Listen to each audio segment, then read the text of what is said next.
Hello. I'm inside your house. Okay. Hello? Why did you hang up on me? It's really rude to hang up on people like that. You said you were in my house, so just come talk to me if you want to talk. I'm in the closet. You're gay? Wow, it's 2021. Why are you hiding? People don't care about that anymore. I'm not gay. No, it's okay. I have many friends and family that are gay. Perfectly awesome with me. I support the LGBTQ plus community. No, I'm not gay. I am literally in your closet. Oh my god. Really? Yes. Who is this? Come and find out. Where are you? Are you stupid or something? I just told you where I am. I'm in the closet, remember? So you're gay. Boys and girls of every age, wouldn't you like to see COVID rage? Come to the US of A, thousands dying every day. COVID-19 claimed our lives, see bodies falling from the sky. Crooked senators feeding all their creditors. Good Lord Jesus would want you to go to work and die. Selling stocks, this is just the flu. What will COVID do to you? I am the one hiding under my bed, listening to what the scientists said. I create content under my stairs, making finger puppets. Uber Eats is almost here. Misinformation running through the nation, spreading it, getting rich, getting rich. Got a test late last week. It was a false negative. Go to class or a restaurant. Every great American loves to work. Moisture in the air, it can linger anywhere. Probably best just to mask up for. Yeah, right! I'm in QAnon. Democrats. Drink baby blood. Open the bar. Now where's our wine? Our generation was the best generation. A little flu never made us cry. Look inside of me and see what you will see. America during COVID-19. I dropped out of high school. This virus is a hoax. Take off my mask and I'll spit right down your throat. She lost her job so she can't pay rent, and she watches as her tax dollars go to corporations. I am the fellow who is known as Jeff. Bezos said I'm making money off of this. COVID-19 is not frightening. We want freedom. We want freedom. Our mom and dad sent us to school. I got COVID. I did too. They died, but that was Jesus' plan. Let's go to Walmart and spend $3 grand. In this town, who tested positive? Me, I have health insurance and you don't. Here comes the pumpkin man, save us from the scientist. He's gonna tell us what he sees. We drank the bleach. Mr. Pumpkin Man, tell us what you see. Will he use that fire to burn the pedophiles? No, he won't. He's actually eating it and dancing around on a horse like fire. Is there any hope for us? Will we get a stimulus? 1,200 frickin' bucks doesn't last 6 months. Winter time, cases rise. I guess people have to die. Oh, wow, he's alive. Oh, wow, he's alive. Look at that suit, just like me, just like you.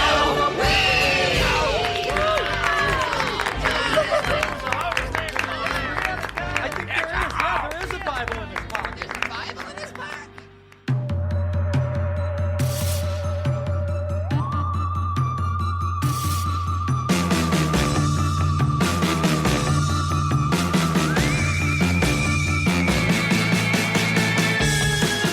Hello, out of placers. Happy Halloween.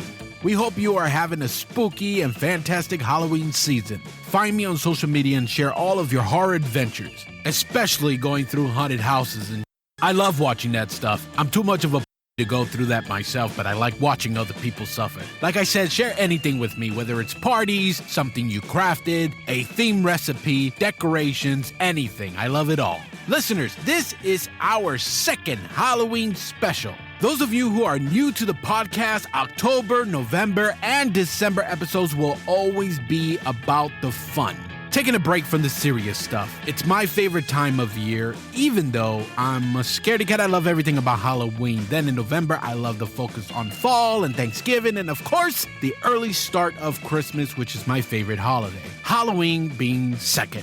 Like I said, we are always going to have fun at the last 3 months of the year. For the first main segment, I am bringing the graphic novel Arkham Asylum, A Serious House on Serious Earth to life through audio drama. I highly recommend you purchasing the graphic novel to follow along. The visuals in that graphic novel is why I am doing this audio drama, and you will get lost in it. As I was editing, this graphic novel is what I was looking at. Each panel helped me set the tone of the scene, adding music and sound effects to match what I saw and felt.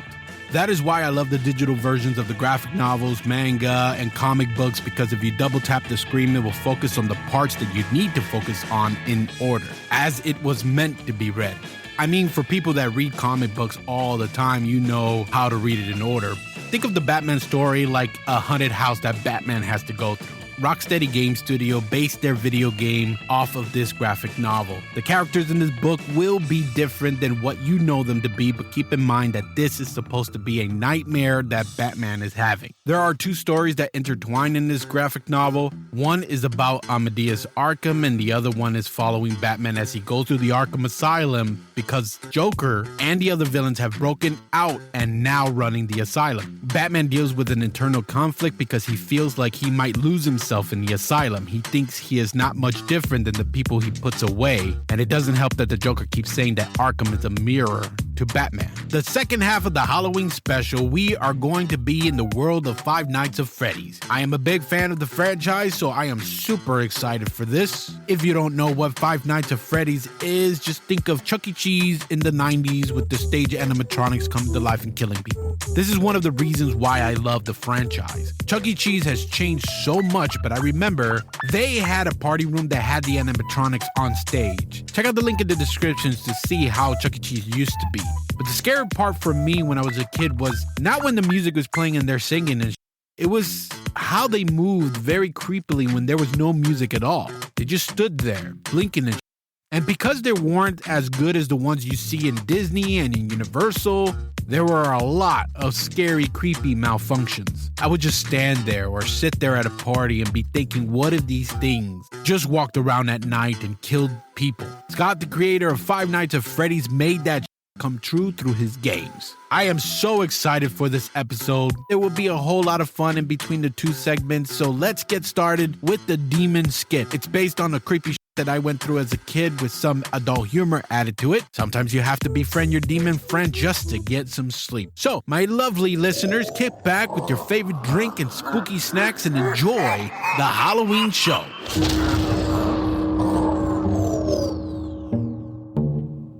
Dad, come here quick! Yeah? There's a demon under my bed. There is no demon under the bed. Yes, there is. I promise. It's under there. Okay, would you like me to check under the bed? Yeah. All right. Let's see. Oh, hey, Steven. Jody? No, I go by Dolores now. What's up, fatty? Hey, I haven't seen you since I was like 9. I know, it's been a minute. You still working for the big man downstairs? Yup. How is hell? You know, I feel weird asking. You know, it's hell. But I'm looking forward to the holidays. Oh, Halloween? No, Christmas. Christmas? That's when he takes us all up to the North Pole. What? Come on, Steven, you know this. You're a smart guy. I still don't know what you're talking about. Santa and Satan are the same. The name has exactly the same letters, for f***'s sakes. Think about it. No Humans are idiots. Then why does he give presents? He doesn't do shit. He gets the souls that are doomed to hell to do all the work. But why? Think about it, you're dead. Most of the people in hell are materialistic, or were materialistic. so they are forced to give other people cool shit that they never could have again. It's great. Damn. So what's going on with you? Nothing much. Started a podcast last year. Really? What's it about? I don't know, but people hate it. Yeah. Anyways, can you lay off my son? He's sort of a... You were a too. Yeah, I know. Aren't you still afraid of the dark? Yeah, but I don't want my son to be scared. I love the little Oh, that's cute. I know. I love him. No, I mean it's cute that you call him your son. What do you mean? Yeah, he's the neighbor's kid. Josh. Our neighbor Josh? You didn't know that? No. I remember visiting a few years ago, hoping to scare the out of you like old times. Then your wife got in bed with Josh the Zit. And then they made a big boy, Josh Jr. Sorry, bro. I thought you knew. No. Well, thanks for telling me. No problem. It's good to see you. Great to see you. We gotta hang out like we used to. I know. Anyways, do me a favor and scare the out of this little Peace. Peace. All right, I looked, and there is nothing under there. Are you sure? 100%. Who are you talking to? Nobody. Now go to sleep. Dad! Hello? Hey, Josh Jr. Wanna play Battleship? Calm down, kid. I'm not going to kill you. I'm just going to bite your ears off. I'm kidding. I just want you to do something. Oh, okay. Do you want me to burn down the house and kill my dad? What? Jesus! What the is your problem? Actually, that would be pretty awesome. The following audio drama is a fan-made version of the classic graphic novel Arkham Asylum, A Serious House on Serious Earth. The graphic novel is property of DC Comics, written by Grant Morrison and illustrated by Dave McKean. All characters and associated names and references are copyright and trademark of DC Comics, and Out of Place does not claim any ownership over it. This audio drama is in no way connected to or endorsed by DC Comics, nor it is intended to undermine or compete with any forthcoming material. This audio drama has been produced solely for the personal enjoyment of the Out of Place podcast and their listeners, and any of the fans of the Arkham Asylum and DC Comics. But I don't want to go among mad people. Ooh, well, you can't help that. We're all mad here. I'm mad. You're mad. How do you know I'm mad? Well, you must be, or you wouldn't have come here.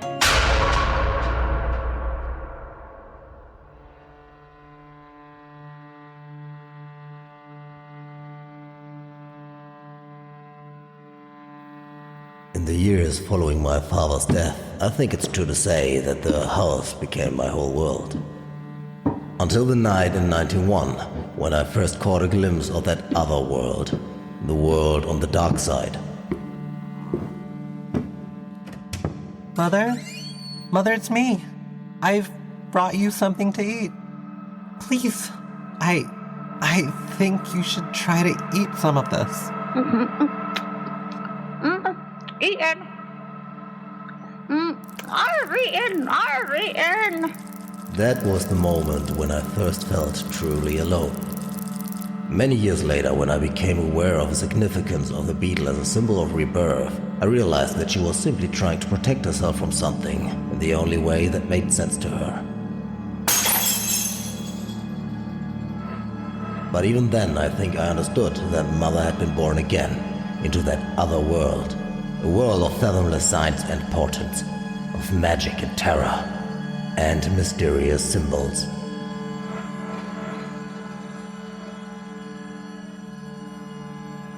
Sorry I'm late, Commissioner. Problems out of town. What's up? There's been a riot at Arkham Asylum. That's what's up. The inmates seized control of the building early this morning. We don't know how it happened. They're holding the asylum staff hostage, making all kinds of crazy demands. We've had to send in furniture store dummies, food, clothing. And? They say there's only one final demand. Thank God. They've been waiting to talk to you, personally. I see. It's the Joker.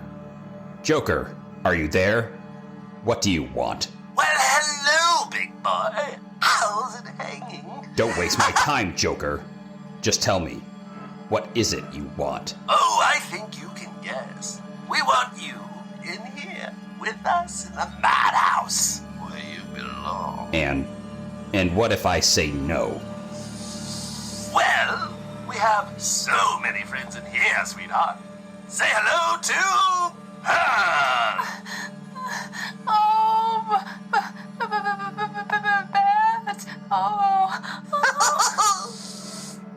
What's that noise? Can you hear it? That scratching, kind of grinding. What's he doing? She'd have started work in the kitchens here to earn some extra money. Pearl wants to be an artist, don't you, Pearl, darling?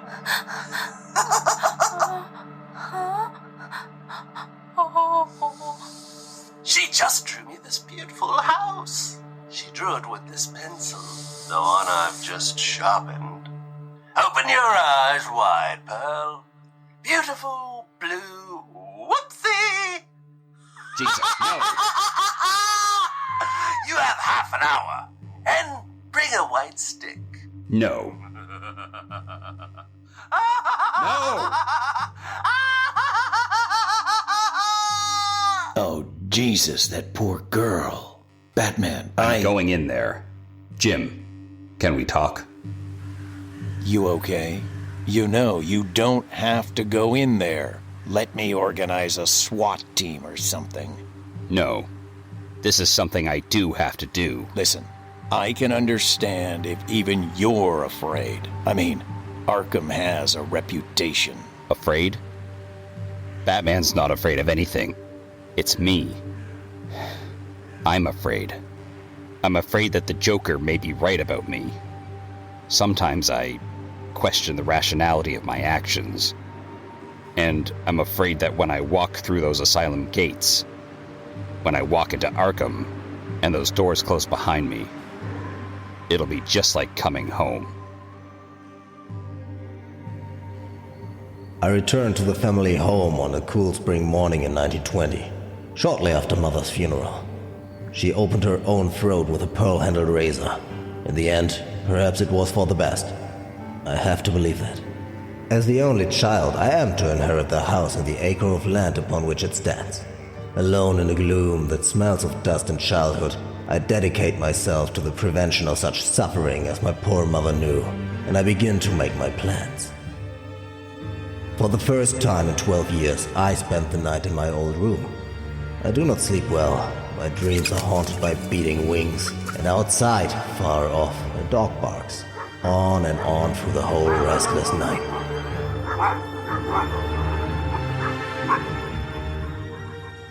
Next day, I return to Metropolis, where my family and I have been living for some time.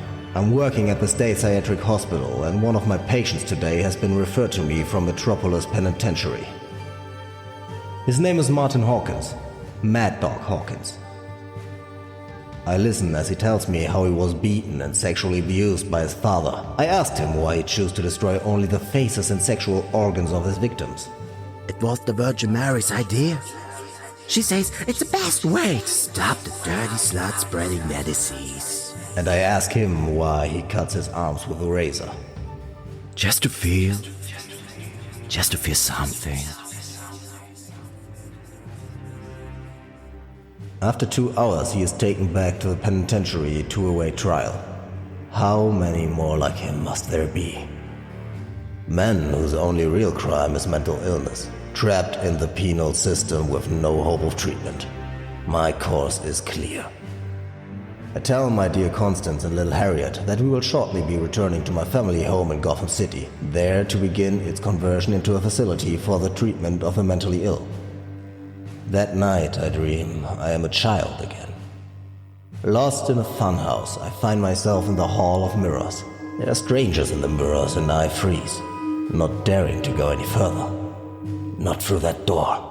At last, my father comes looking for me. I beg him not to take me into the tunnel of love. We return by the way we entered. That night, I dream that the mirror people have escaped from the glass and come looking for me. I wake, sweating an adult. And for a moment, just a moment, I feel as though I'm back, where I belong, back in the old house.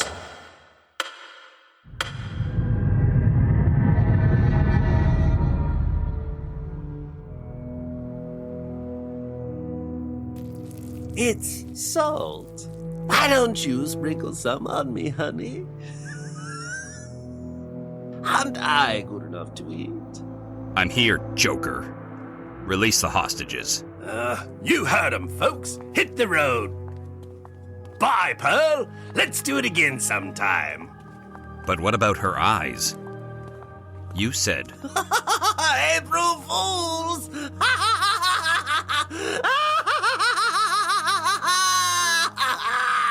Oh, cheer up, honey pie. Listen, how many brittle bone babies does it take? Shut up. Oh, at home with Mr. Tasty, are we? Loosen up, tight ass. Take your filthy hands off me. What's the matter? Have I touched a nerve? How's the boy Wonder? Started shaving yet? Filthy degenerate. Flattering will get you nowhere. You're in the real world now, and the lunatics have taken over the asylum. April Sweet is coming in. Einstein was wrong. I'm the speed of light cracking through the shivery atoms. No room! The sky whirls and glitters like a melting rainbow.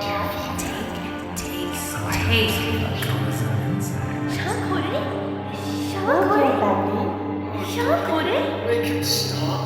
He's hurting me. Blood and Dictator the Rats. Orange. Christ, Boy's best friend. Now it's time to join the club that's made for you and ICKEY. Let the Feast of Fools begin! Joker, I've had enough of this madness. Enough? Enough madness? How do you measure madness? Not with rods and wheels and clocks, surely. You know, you look pretty when you're mad. Kiss me, Charlie. Ravish me, but not with tongues, you hear? Not on our first date. I'm warning you. You're in no position to issue warnings, Charlie. Not with your guilty secret. Now, sit down before I think of something funny to do with you. Who are these people, Joker? You told me you'd release all of the hostages. Well, we insisted on staying, Batman. I'm Ruth Adams. I'm a psychotherapist here. And this is our dear old Doc Cavendish, our current administrator. A man who loves to administer current to his ECT patients. Eh, Charlie? I have a duty to the state. I will not leave this asylum in the hands of madmen. Ugh. And while we're discussing duty, it looks like someone did theirs on the floor. Oh, Jesus, Harvey. Is it you again? Are you trying to ruin my heels? I'm sorry. I couldn't help it. It takes so long to decide. So many options. I'm really sorry. I think. Oh, pick me! Two-Face pissed himself again. Two-Face? Excuse me, Batman, but we'd really prefer it if you call Harvey Dent by his real name. What have you done to him? Done? He's been cured. This place is a hospital, Batman, and we're here to treat people, in case you'd forgotten. As a matter of fact, we've successfully tackled Harvey's obsession with duality. I'm sure you're familiar with his silver dollar, scarred on one side, unmarked on the other. He used to make all of his decisions with it, as though it somehow represented contradictory halves of his personality. What we did was wean him off that coin and onto a die that gave him 6 decision options instead of the former 2. He did so well with the die that we've been able to move him onto a pack of tarot cards. That's 78 options open to him now, Batman. We plan to introduce him to the I Ching. Soon he will have a completely functional judgment facility that doesn't require so much black and white absolutes. But right now, he can't even make a simple decision like going to the bathroom without consulting the cards. Seems to me you've effectively destroyed the man's personality, Doctor. Sometimes we have to pull down in order to rebuild, Batman. Psychiatry's like that. You must admit, it's hard to imagine this place being conducive to anyone's mental health. You're gonna hit me with all the local folklore now, right? Secret passages, the ghosts of Mad Amadeus Arkham, the door that's supposed to bleed. Gothic crap. Well, pardon me for saying so, but your techniques don't seem to have had much effect on the Joker. The Joker's a special case. Some of us feel he may be beyond treatment. In fact, we're not even sure if he can be properly defined as insane. His latest claim is that he's possessed by Berengere, the voodoo loa. We're beginning to think it may be a neurological disorder, similar to Tourette syndrome. It's quite possible we may actually be looking at some kind of super sanity here, a brilliant new modification of human perception, more suited to urban life at the end of the 20th century. Tell that to his victims. Unlike you and I, the Joker seems to have no control over the sensory information he's receiving from the outside world. He can only cope with that chaotic barrage of input by going with the flow. That's why some days he's a mischievous clown, others a psychopathic killer. He has no real personality. He creates himself each day. He sees himself as the Lord of Misrule, and the world is the theater of the absurd. Card games, Dr. Wu? You know me. I adore card games. Well, I see two angels screwing in the stratosphere, a constellation of black holes, a biological process beyond the conception of man, and a Jewish ventriloquist act locked in the trunk of a red Chevrolet. What about you, Batman? What do you see?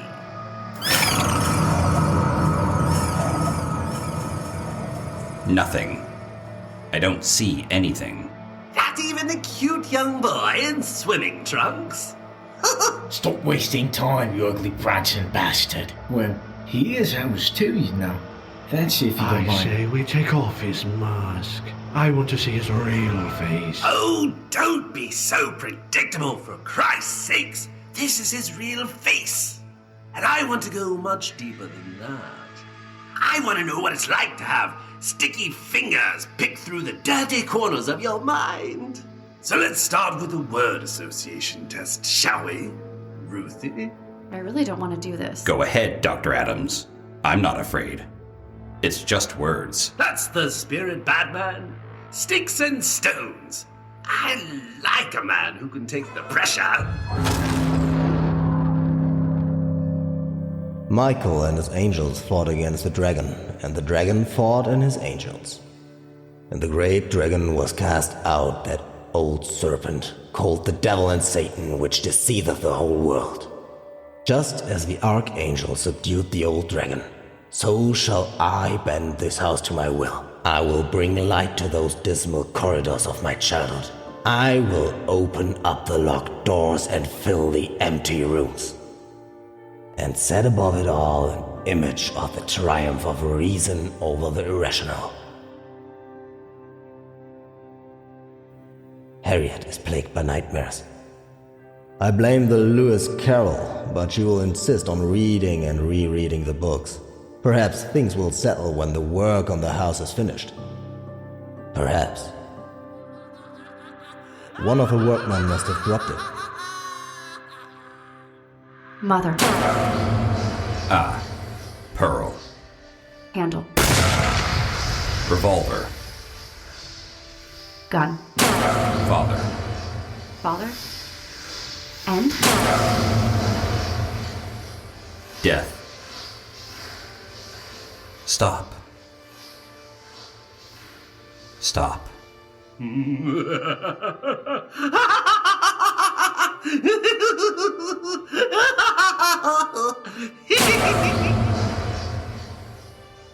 the fall of 1920, I am invited to Europe. I finally meet Professor Young in Switzerland. And in England, I am introduced to the so-called wickedest man on the earth, Aleister Crowley. I find him charming and highly educated. We discuss the symbolism of Egyptian tarot, and he beats me at chess. Twice. I ran out of French cigarettes in the mid-Atlantic. I arrive home in time for Christmas and find the conversion of the house to be well underway. Constance surprises me with a wonderful addition to my aquarium. Japanese clownfish are a fascinating species. When a dominant female dies, one of the males in her entourage will actually change sex and assume her former role.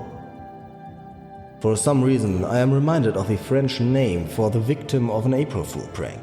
A poisson d'avril, April fish. I experience an inexplicable frisson of déjà vu. And then the telephone rings. It transpires that Martin Hawkins has escaped from the penitentiary, and the police would like my conserved opinion as to his state of mind. I tell them he may be highly dangerous, and I leave them to it. It's not my problem. Not tonight. Is something wrong? No, it's nothing. Nothing at all.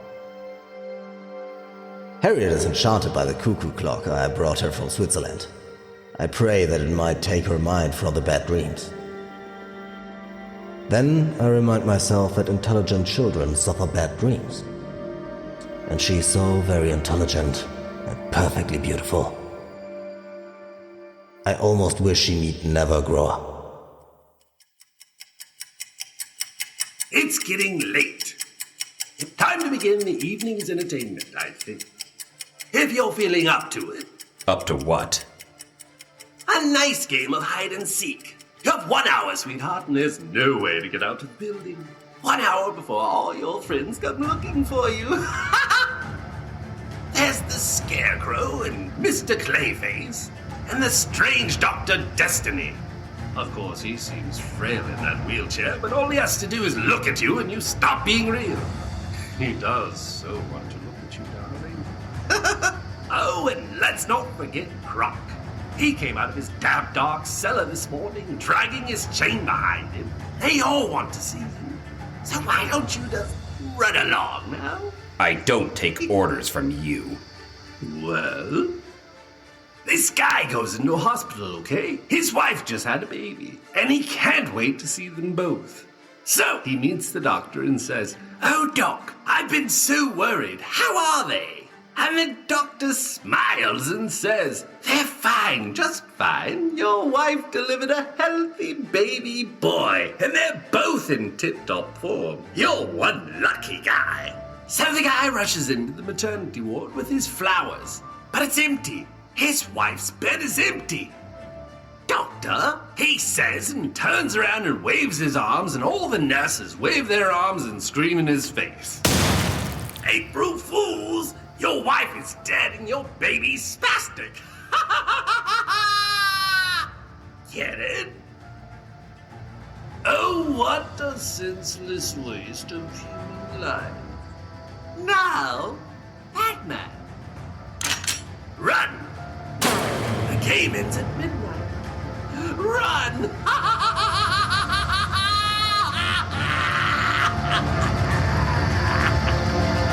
Run! How dare you embarrass me that way, Bruce? It's only a movie, for God's sake. It's not real. Bruce, I'm warning you. If you don't stop crying and act like a grown-up, I'm leaving you right here. Understand? I'm leaving you right here.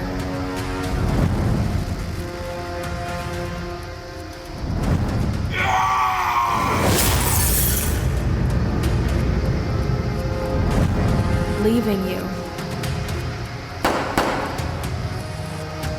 Right here.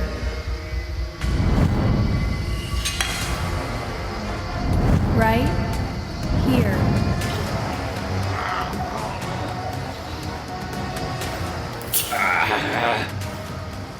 Jesus!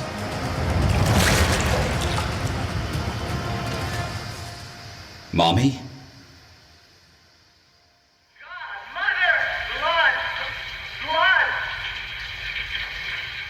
I say we go after him right now. Listen, we promised him an hour. He's only been gone for 10 minutes! This is ridiculous. What do you think, Dent? The moon is so beautiful. What? It's a big silver dollar, flipped by God, and it landed scarred side up. See? So he made the world. Jesus Christ! Can't I get a decent conversation in this place? You're all insane. Joker, we're bored. Oh, all right. This wouldn't happen if Harley Quinn was around. Let's just pretend it's been an hour.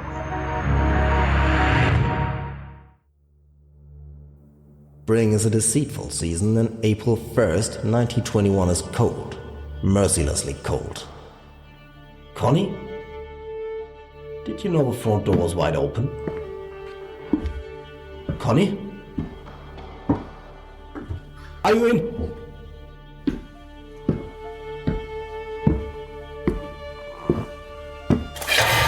I I see my wife first, my dear Constance.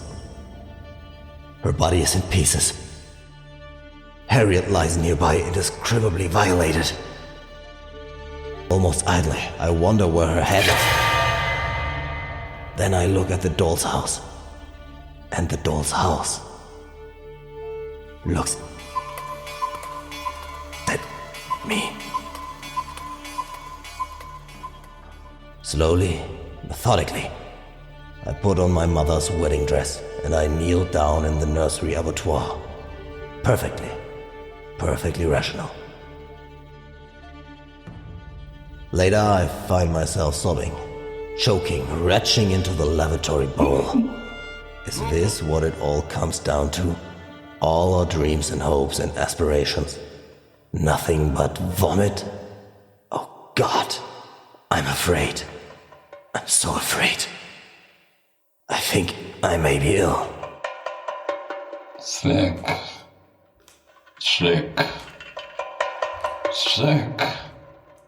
My skin is sick, Batman. It's rotten and seeping. Only you can help me, Batman. Don't touch me. I just want to share my disease. Don't. Oh. Don't touch me. No. Wait. Ah! Oh, Jesus Christ! On my leg! Oh, my! Clayface? Clayface, where are you? Don't answer then, you dirty, rotting bastard. I don't need you. I can easily find someone else to push me. No.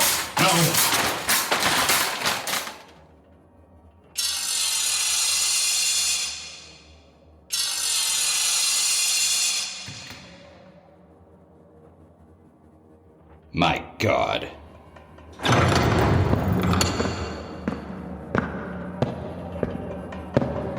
Twinkle, twinkle, little bat, how I wonder what you're at. I'm so glad you could make it. I have so many things to tell you. You must be feeling quite fragile by now, I expect. The house, it does things to the mind. Now, where was I? Where am I? Where will I be? Ah, yes. The apparent disorder of the universe is simply a higher order, an implicate order beyond our comprehension. That's why children interest me. They're all mad, you see, but in each of them is an implicate adult. Order out of chaos. Or is it the other way around? To know them is to know myself. Little girls especially. Little blonde girls. Little shameless. Oh God. God help us all. Sometimes I think the asylum is a head. We're inside a huge head that dreams us all into being. Perhaps it's your head, Batman. Arkham is a looking glass. And we are you.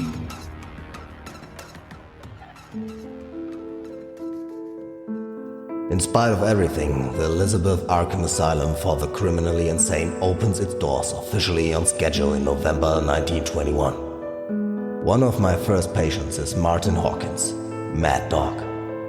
He delights in rebounding to me every detail of the atrocities he inflicted upon Constance and Harriet. He giggles and drools and tells me they begged him to abuse them. He calls my daughter a whore, and I listen. I treat him for 6 months. I am praised for my courage and compassion. And on April 1st, 1922, 1 year to the day, I strap him into the electroshock couch. And I burn the filthy. It is treated as an accident. These things happen.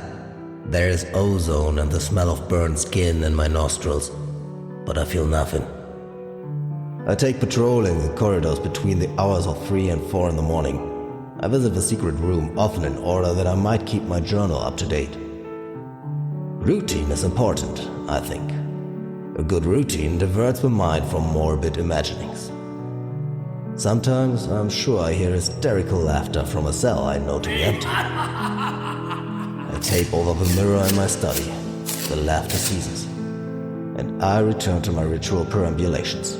My movements through the house have become as formalized as ballet, and I feel that I have become an essential part of some incomprehensible biological process. The house is an organism, hungry for madness. It is the maze that dreams, and I am lost.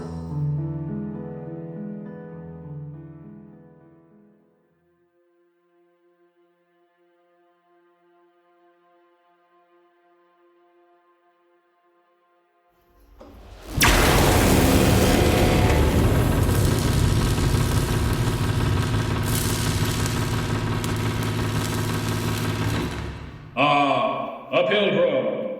Come into my presence, pilgrim. Gaze upon the Lord thy God. More, please. Do it again.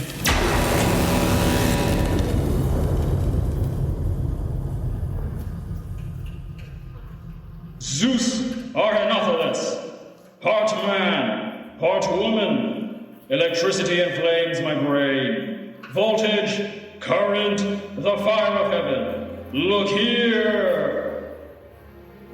I've saved it all. There's power in it, you see. Electricity!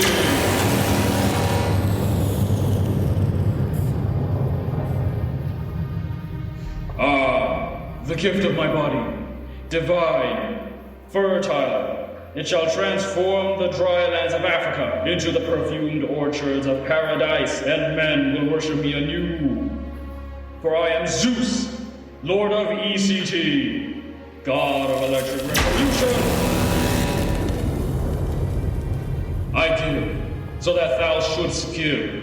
Here, my gift to you. Do you want power? I can give you power. Eat, drink. This is my body. This is my blood. The AC/DC altar awaits. Let me know you in the form of a shower of sparks. Wait!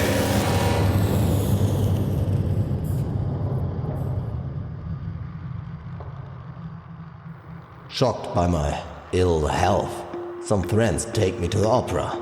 Wagner's Parsifal. Don't they understand? Can't they see I'm breaking in 1,000 places? Time becomes strange. 40 minutes have passed since I ingested 3 portions of the Amanita mushroom. So far, no effect. Abruptly, I become convinced that the house is alive and trying to communicate with me. The pressure at the back of my head makes me turn. In the tiny, contained universe, 2 vast and shimmering clownfish glide toward one another. And make the sign of Pisces. Pisces, the astrological attribution of the moon card in the tarot pack. The symbol of trial and initiation, death and rebirth. I have been shown the path. I must follow where it leads. Like Parsifal, I must confront the unreason that threatens me. I must go alone into the Dark Tower, without a backward glance, and face the dragon within. I have only one fear. What if I am not strong enough to defeat it? What then? The drug takes hold of me. I feel small and afraid. Perhaps I've done the wrong thing. Somewhere not far away, the dragon hauls its terrible weight through the corridors of the asylum. I am borne up on a wave of perfect terror. And the world explodes. There is nothing to hold on to. No anchor. Panic-stricken, I flee. I run blindly through the madhouse. I cannot even pray, for I have no reason. Doors open and close, applauding my flight. Keyholes bleed. A choir of sexually maimed children sings my name over and over again. Arkham, Arkham, Arkham. I'm falling.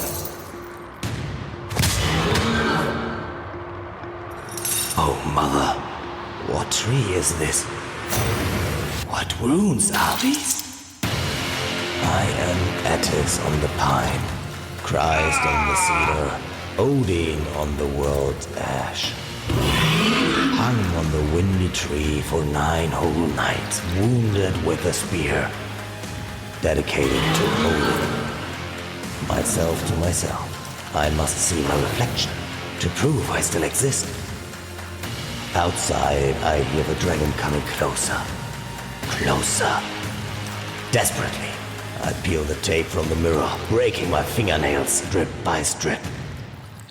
Until I stand revealed in the glass. I stare into old familiar eyes. Mother! I must have fainted then, for it is morning when I next open my eyes, no longer able to tell where the dragon ended. And I begin. Yet I'm not the hero, the man of destiny. Have I not confronted the great dragon? Where then is my grail, my treasure hoard? My final reward? Good evening, Batman. Dr. Cavendish. Don't come near him, Batman. He cut me. Just stay back. You freed the inmates. You allowed this to happen. Why, Cavendish? Now listen. I only did what had to be done. You read the book on the table beside you and you'll see. Go on. It's Armadeus Arkham's journal. Go on. Read it. I've marked the place for you. Read it. You'll see. And suddenly, the longed-for revelation comes in the form of a memory my mind had suppressed. It is 90/20. Trees fresh in the dark under a restless sky. Rain rattles the windows. Why? Why have I come here? It's here! It's here! Mother, please! There's nothing. And why am I so afraid? Every night! Beneath the bed, great wings begin to beat. I'm not mad. There? It's come for me! I am not mad. But God help me, I see it. I see the thing that has haunted and tormented my poor mother these long years. I see it, and it is a bat. A bat! Oh, my poor mother.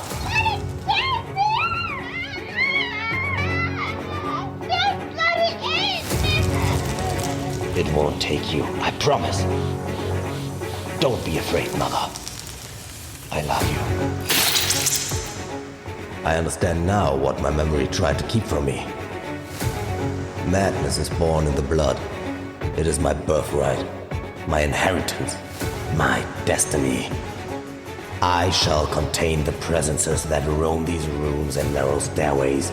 I shall surround them with bars and walls and electric fences and pray they never break free. I am the dragon's bride, the son of the widow. Leather wings enfold me. You see now? You understand? You who've kept this place supplied with poor mad souls for years. You who's fed this hungry house. Do you see? You are the bat! No. I'm just a man. I'm not fooled by that cheap disguise. I know what you are.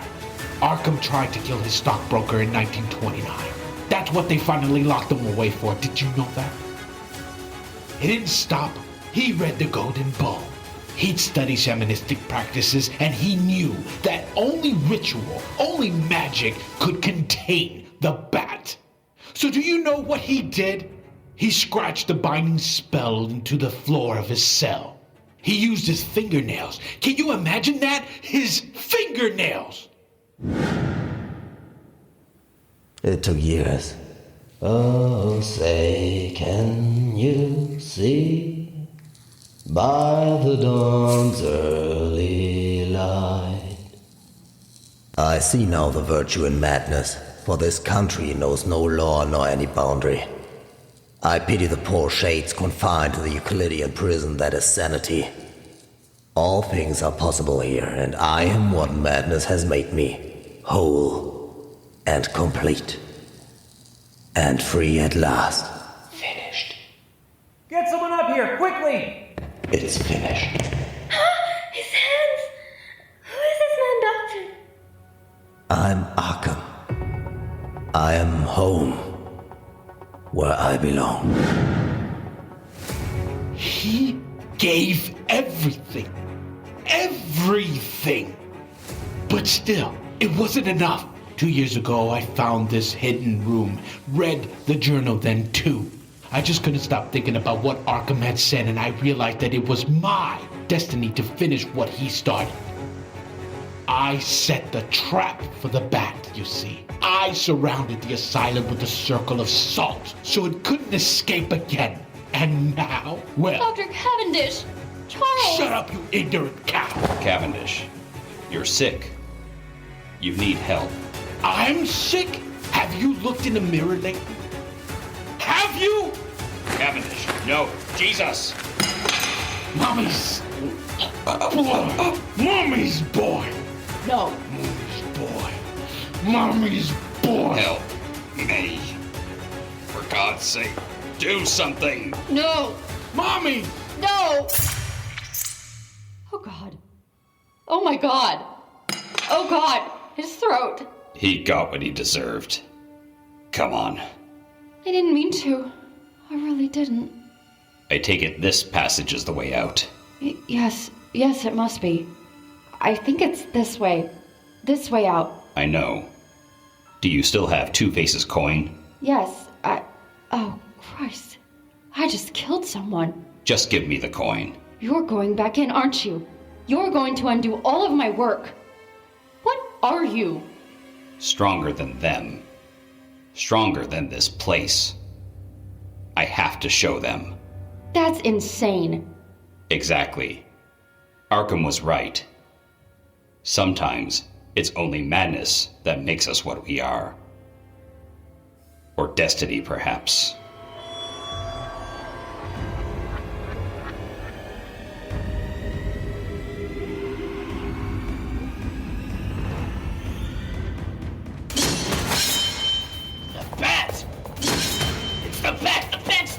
Everything! You should have never allowed him in here, Joker. He's too dangerous. That's right, blame me. Go on.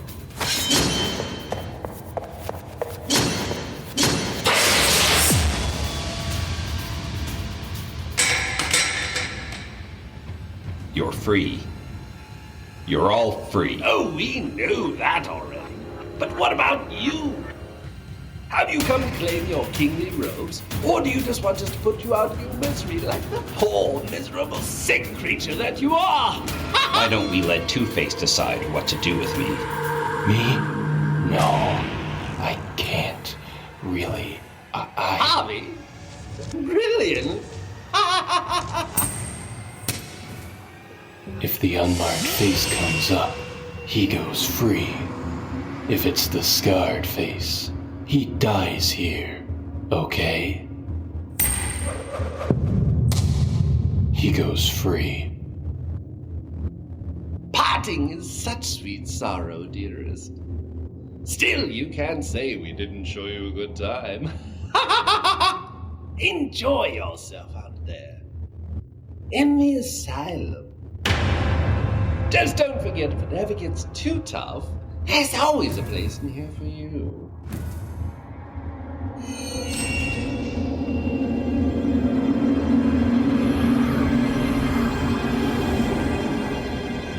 Who cares for you? You're nothing but a pack of cards.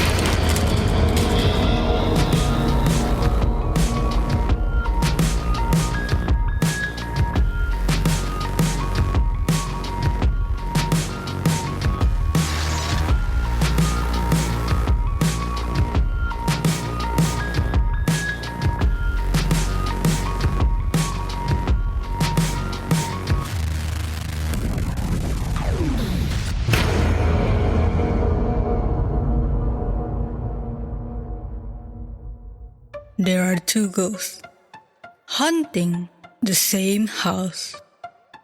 One of them sees the other and introduces herself. Hi. Hi, my name is Kathy. I didn't know there was another ghost here. How did you die? I froze to death. What happened to you? I fell down the stairs. Oh wow, that sucks. How did that happen? Well, I was sure that my husband was cheating on me, so I came home early to catch him in the act. But when I got here, he was just playing Call of Duty. I still didn't trust him. I was certain somebody was here. So I started looking everywhere. I looked in our rooms, under the beds, every closet, in the bathrooms. I even looked behind all the curtains. I check outside. Really? Yeah, but I was checking everything so quickly and was freaking out. And when I got to the stairs, I just tripped, fell, and broke my neck. Too bad you didn't look in the freezer. We would have both still been alive. Goodbye, Brent. At the beginning of August, I decided that I wanted to add a roommate because we've got plenty of space, cats that need attention, and the money wouldn't hurt. My husband didn't take too much convincing because he's just that kind of go-with-the-flow guy. But if my flow causes any issues, he'll be sure to point that blame my way. Can you blame him? And I don't know how y'all choose roommates, but I've never liked this whole Facebook scene. So I keep it classic with Craigslist. Don't tell me that's where all the creepers are, because there's no shortage of them on any of those sites that you find roommates on. We had tons of contacts trying to hit up my ad. Mothers looking for places for their son to stay. Families wanting to squish into our room and pay the same rent. Babushkas living on Social Security. And single parents looking to rebuild themselves. We then met Brent, almost a week after pandering possible roommates. The most normal-seeming prospect who works event security, and he seemed to keep busy on his off days with his friends. Brent was just a kid with a dream of saving up enough for a down payment on a mobile home, and then living by himself, masturbating every single day. He had no desire to get tied up in a relationship. He also wanted to simplify his bills by using public transportation rather than owning his own vehicle. Well, Brent inspected our place for over the course of 10 minutes and then wanted to move in immediately, which meant tomorrow for us. We had no issues that we thought. Aside from no longer being able to walk around naked, the clock is indeed ticking for that opportunity for us. And we only have about a year before our infant becomes too enlightened to not question why. Why is mommy and daddy naked here, but never there in public? So anyways, Brent, my husband, and I, we all lived together for 2 months, almost, with little interaction after the move-in date.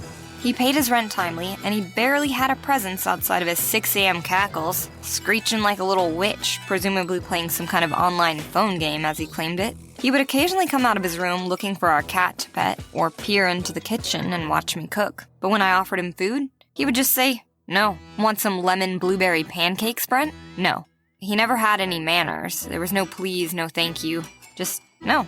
And right after he'd say no, he would just walk away. The day before Brent turned 29, I was sweeping and mopping the house floors to get all the little crummies off. The word crummy comes from Brent. He would say that was the stuff that sticks to the bottom of my feet. And it's pretty cute, right? Crummies? Anyways, I get to his bathroom, which is actually the common area bathroom. If we actually had guests, they'd use it. And there it is. A nasty, dry puddle of what appears to be pee by the toilet. It wasn't just a miss. It was like a revenge or a sleepwalking, dried up just waiting for me to see.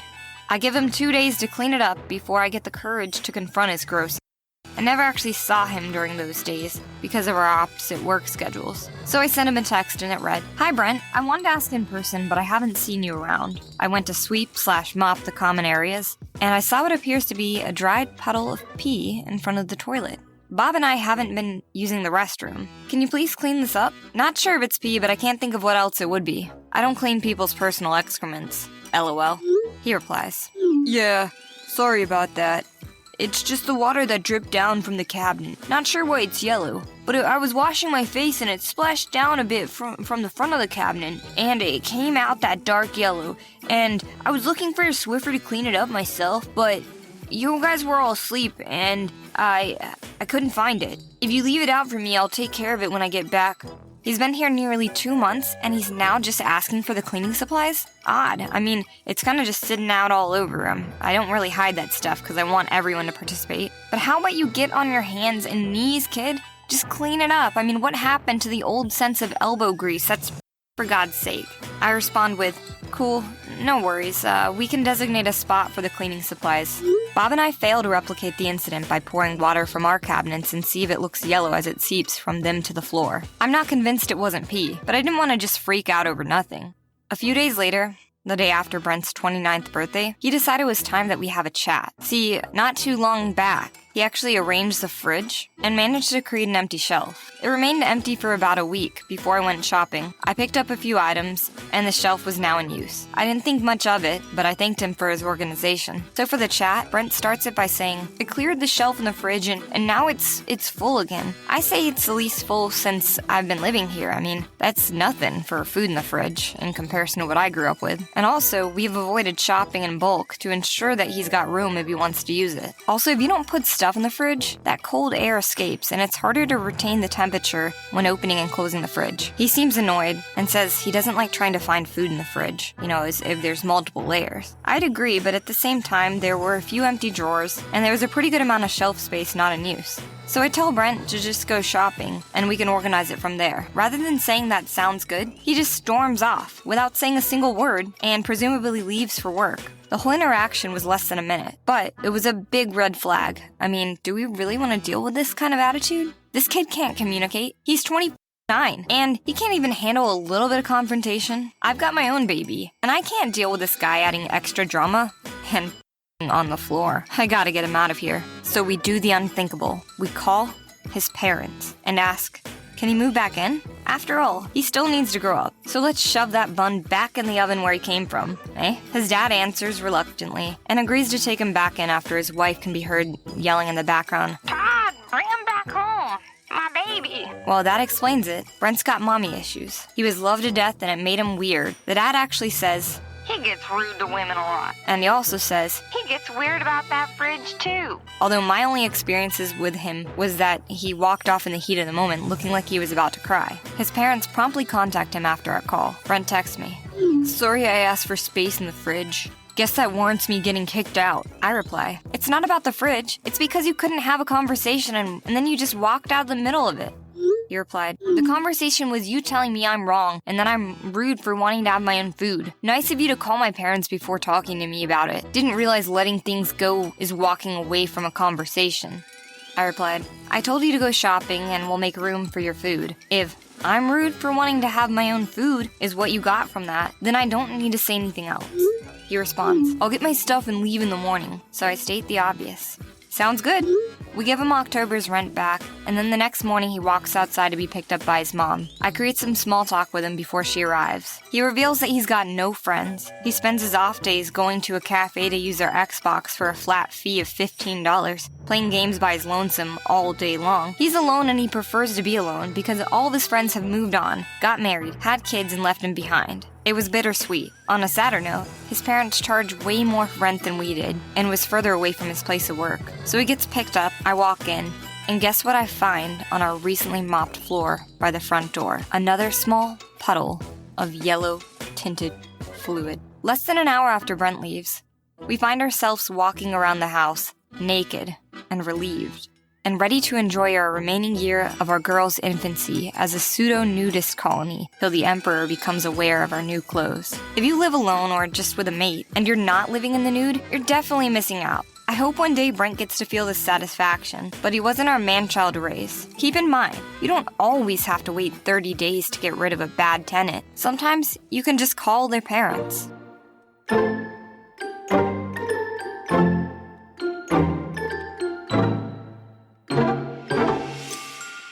Hi there, Pennywise here. I just wanted to tell you that every time you get angry or mad, your brain gets set to kill mode for a few seconds. That is why you feel the urge to murder the person who made you mad.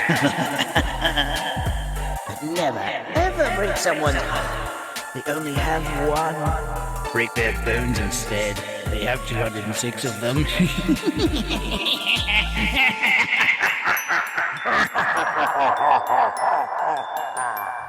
The following audio drama is a fan-made story written by Stephen Daniel based on the story and character from the Five Nights at Freddy's franchise. Five Nights at Freddy's is an American media franchise created by Scott Cawthon. All characters and associated names and references are copyright and trademark of Scott Games, and Out of Place does not claim any ownership over it. This audio drama is in no way connected to or endorsed by Scott Games, nor it is intended to undermine or compete with any forthcoming material. This audio drama has been produced solely for the personal enjoyment of the Out of Place podcast and their listeners and any of the fans of the Five Nights at Freddy's franchise.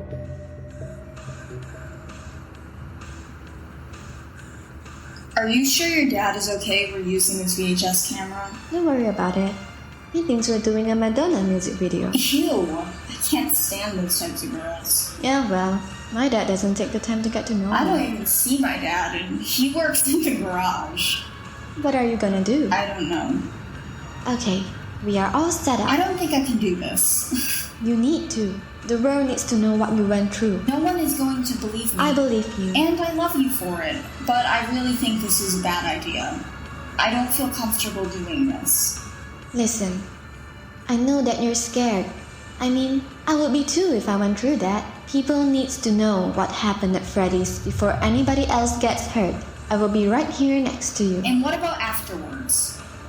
What if they find out? What about when people start asking too many questions? I just don't want that kind of attention. Like I said, I'm going to be with you now and whatever comes next. You trust me, right? Of course I do.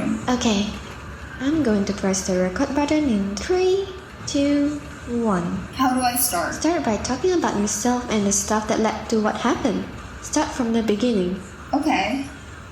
I'm Tiffany May, and this is the story of how I had to survive 5 nights at Freddy's.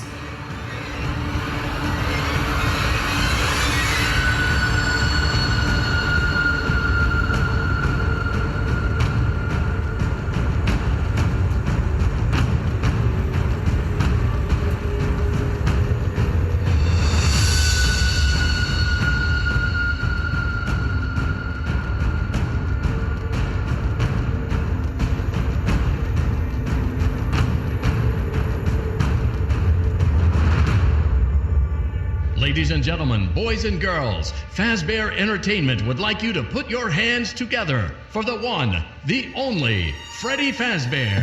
Ladies and gentlemen, Freddy Fazbear, Freddy Fazbear, Freddy Fazbear, Freddy Fazbear, Freddy Fazbear, Freddy Fazbear. When I was little, I've always had a great relationship with my parents. My mom is a great mom, but I was closer to my dad. I could tell him everything and anything. We did so many great things together. We even went on many father-daughter trips. I think my mom was always jealous of those, but she would never admit it. We've been to South Dakota to see Mount Rushmore, took a trip to Disneyland in '78 just to ride the new Space Mountain ride that had opened the year before. That was the longest summer trip we ever took, and I will never forget it. When we weren't going on a trip, one of my favorite things my parents did was taking me to Fazbear's. Every birthday, Fazbear's was the place we went. I loved going there. I kind of remember when it first opened. It was, 1972? Yeah, 72. We were celebrating my 2nd birthday. I remember the place, which was called Fredbear's Family Diner at the time. They had only 2 animatronics. It was just Spring Bonnie and Fredbear. I think I was about 11 years old when they introduced Chica and Foxy, and when they turned Bonnie blue. I think I remember my dad saying it was bought out by a new company called Fazbear Entertainment. He said that there was a tragedy that caused the original owners to close their doors forever, and then the new owners appeared. Just a little after that, we stopped going. I don't remember why, but I guess I just grew out of it or something. It wasn't until recently that I learned that 5 children went missing in the early 80s, and that they were last seen in Freddy Fazbear's Pizza. A lot of parents were also complaining about the rancid odor coming from the animatronics, and then they found the bodies, so they closed it again. Now it's 87. I'm 17 years old and ready to earn some money. I just learned that there's a grand reopening of Freddy Fazbear's Pizza. They upgraded all of the main characters, like using Chica to serve cake, and added the mango that is used as a puzzle game for children. They also BB that greets customers and hands them balloons. It was a dream of mine when I was a kid to work there, and when I picked up the newspaper last week and saw that they were hiring, I was so excited, and that's when my dream became a nightmare. Hi, Mom. Good morning. Smells great. What are you making? Your dad had a craving for waffles and bacon. Would you like some? Yeah. Let me just take this to your father in his office, and I'll make some more waffles. Thank you. Hey, Dex. What are you up to this morning? Oh, that sounds exciting. Me? Well, I'm gonna look for a job. I need to get paid so that I can go on an awesome trip when I graduate next year. I need to start saving now if I want to get somewhere exciting. Let's see. Reading the paper? Looking for a job. Oh, right. Raising money for your big adventure. Do you know where you plan to go? I don't know. I'm thinking New York? Or maybe Orlando. We'll see. Or maybe I work really hard and go to another country. I don't like that idea one bit, but I guess I'll have to suck it up and put my big mom panties on. I'm just kidding. I would like to stay in the States. So much to explore here first. What kind of job are you looking for? Hopefully I find something fun. How about a job cutting grass for people in our neighborhood? No way. Let's see. Temporary maid? No. Waitress? Maybe. Lifeguard? Definitely no. Why not? I'm not going to embarrass myself like that. And since when do you see me in a bathing suit? Okay. Yard worker? I already said no. Pet sitter? Nope. Other than Dex, I hate other people's dogs and cats. How about bird sitting? No animals.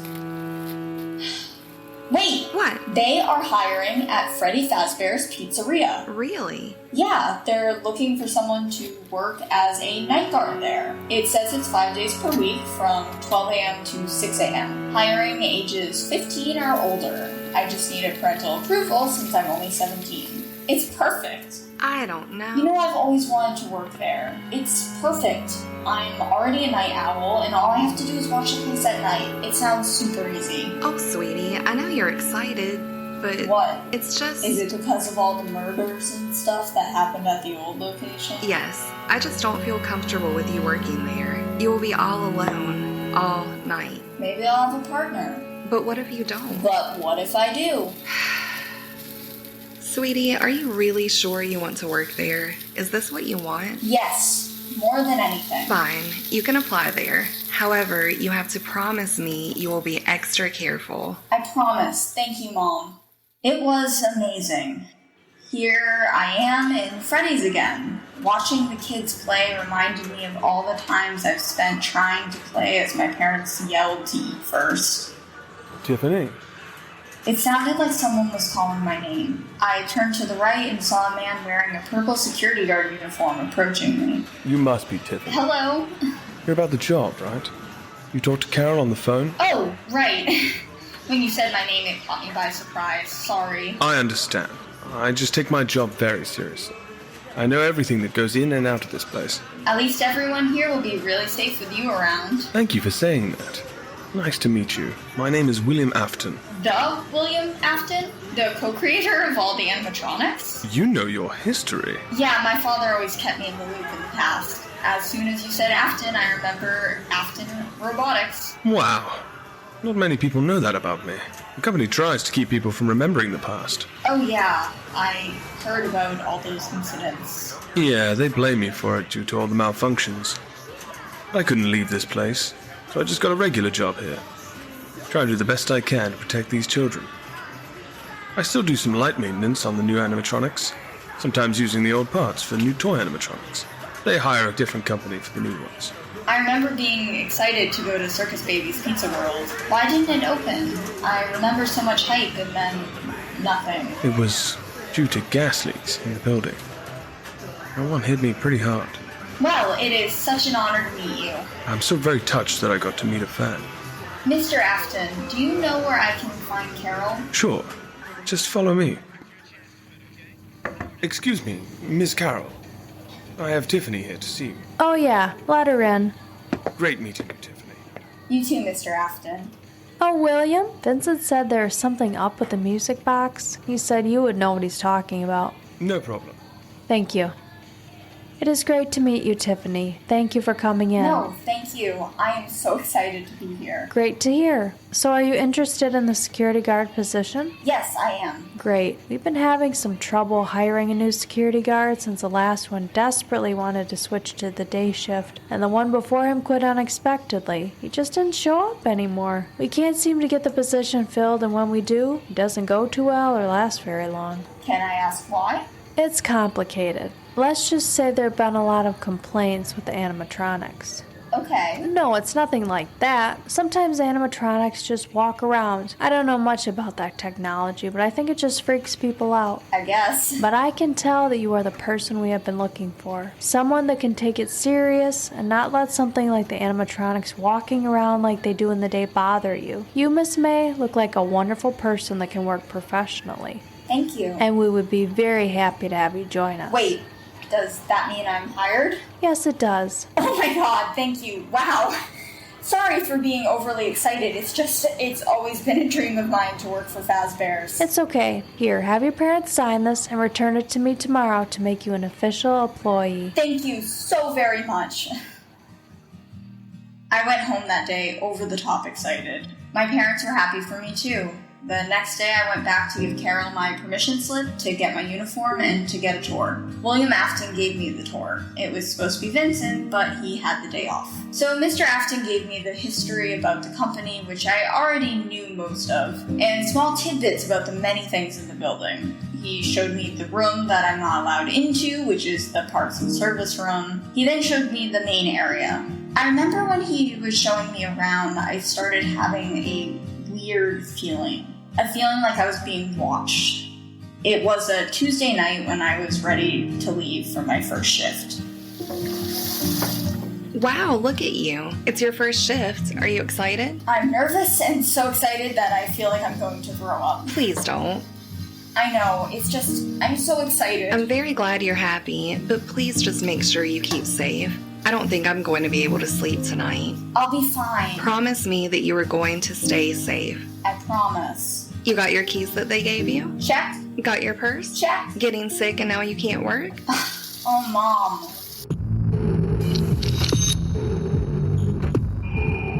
It was just so different at night here. I can't believe that this is the same place I saw in the daytime. It was just so busy with kids running around, and now it was empty and quiet. I headed towards the office where I'd be spending most of my time. It was a bigger security office than I expected. When Mr. Afton showed me this area in the day, it was just as dark, but just a little darker now. There was a huge doorway with no doors. I never thought a security office would be so open. Another odd thing I noticed that I didn't see on the tour was the two open vents on the lower sides of the right and left walls. No grates, just open. I sat at the desk and grabbed my flashlight to test it out, and then the phone rang. Hello? Hello, Tiffany. May I ask who's calling? It's me, William Aston. Oh, hi. Are you settled in nicely? I sure am. Good. Vincent has set up an automated call message for you he recorded this morning. You should receive a call soon. Okay. I just wanted to wish you good luck on your first night. Thank you. Hello? Hello? Hello? Hello? Hello? Oh, this must be the pre-recorded message. That's right, Mr. Afton did say it was automated. I'm such a moron. Welcome to your new summer job at the new and improved Freddy Fazbear's Pizza. I'm here to talk you through some of the things you can expect to see during your first week here to help you get started down this new and exciting career path. Now, I want you to forget anything you may have heard about the old locations. Some people still have somewhat of a negative impression of the company. The old restaurant was kinda left to rot for quite a while, but I want to reassure you, Fazbear Entertainment is committed to family fun and above all, safety. They've spent a small fortune on these new animatronics, facial recognition, advanced mobility, and they even let them walk around during the day. Isn't that neat? Most importantly, they're all tied into some kind of criminal database so they can detect a predator from a mile away. Heck, we should be paying them to guard you. With that being said, no new system is without its kinks. You are the 5th guard to work at this location. The 1st guard finished his week, but complained about the conditions. We switched him over to the day shift, so hey, lucky you, right? Mainly he expressed concerns that certain characters seem to move around at night and even attempted to get into his office. Now, from what we know, that should be impossible. This restaurant should be the safest place on Earth. So while our engineers don't really have an explanation for this, their working theory is that the robots were never given a proper night mode. So when it gets quiet, the animatronics think they're in the wrong room. So then they try to go and find where the people are. And in this case, that's your office. So our temporary solution is there's a small music box over by the prize counter, and it's rigged to be wound up remotely. So just every once in a while, switch over to the prize counter video feed and wind up the unit for just a few seconds. Doesn't seem to affect all the animatronics, but it does affect one of them. And for the rest of them, we have an even easier solution. You see, there may be a minor glitch in the system, something about robots seeing you as an exoskeleton without their costume on, and wanting to stuff you in a suit. So hey, we're giving you an empty Freddy Fazbear head. Problem solved. You can put it on any time and leave it on for as long as you want. Eventually, anything that wanders in will wander back out. Something else worth mentioning is kind of a modern design of the building. You may have noticed there are no doors for you to close. But hey, you have lights, and even though your flashlight can run out of power, the building cannot. So don't worry about the place going dark. Well, I think that's it. You should be golden. So check the lights, put on the Freddy head if you need to, and keep the music box wound up. Piece of cake. Have a good night, and I'll leave another message for you tomorrow. Hearing about the animatronics walking around kind of freaked me out, so I went right to checking the live camera feed. Everything seemed to be in order until I stumbled across the feed for the parts and service room. The screen appeared blacked out. This is the room that I remember Mr. Afton telling me not to go in. But it looks like the camera lens was blocked. I figured, what if it was important? It is my responsibility to see if everything was in order during my shift. I didn't want to be blamed for something I didn't do.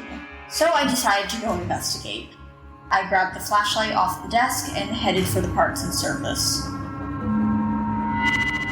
It was completely dark in the room. I know that I only have a certain amount of battery in the flashlight, but I didn't care. I pointed the flashlight everywhere. I tried remembering where the camera was to see what was blocking in. When I found the camera, I saw that it wasn't covered. Nothing was blocking it, and it wasn't messed with. Maybe there's a glitch or something that's causing the feed to be blocked out, and then I heard something. Hello?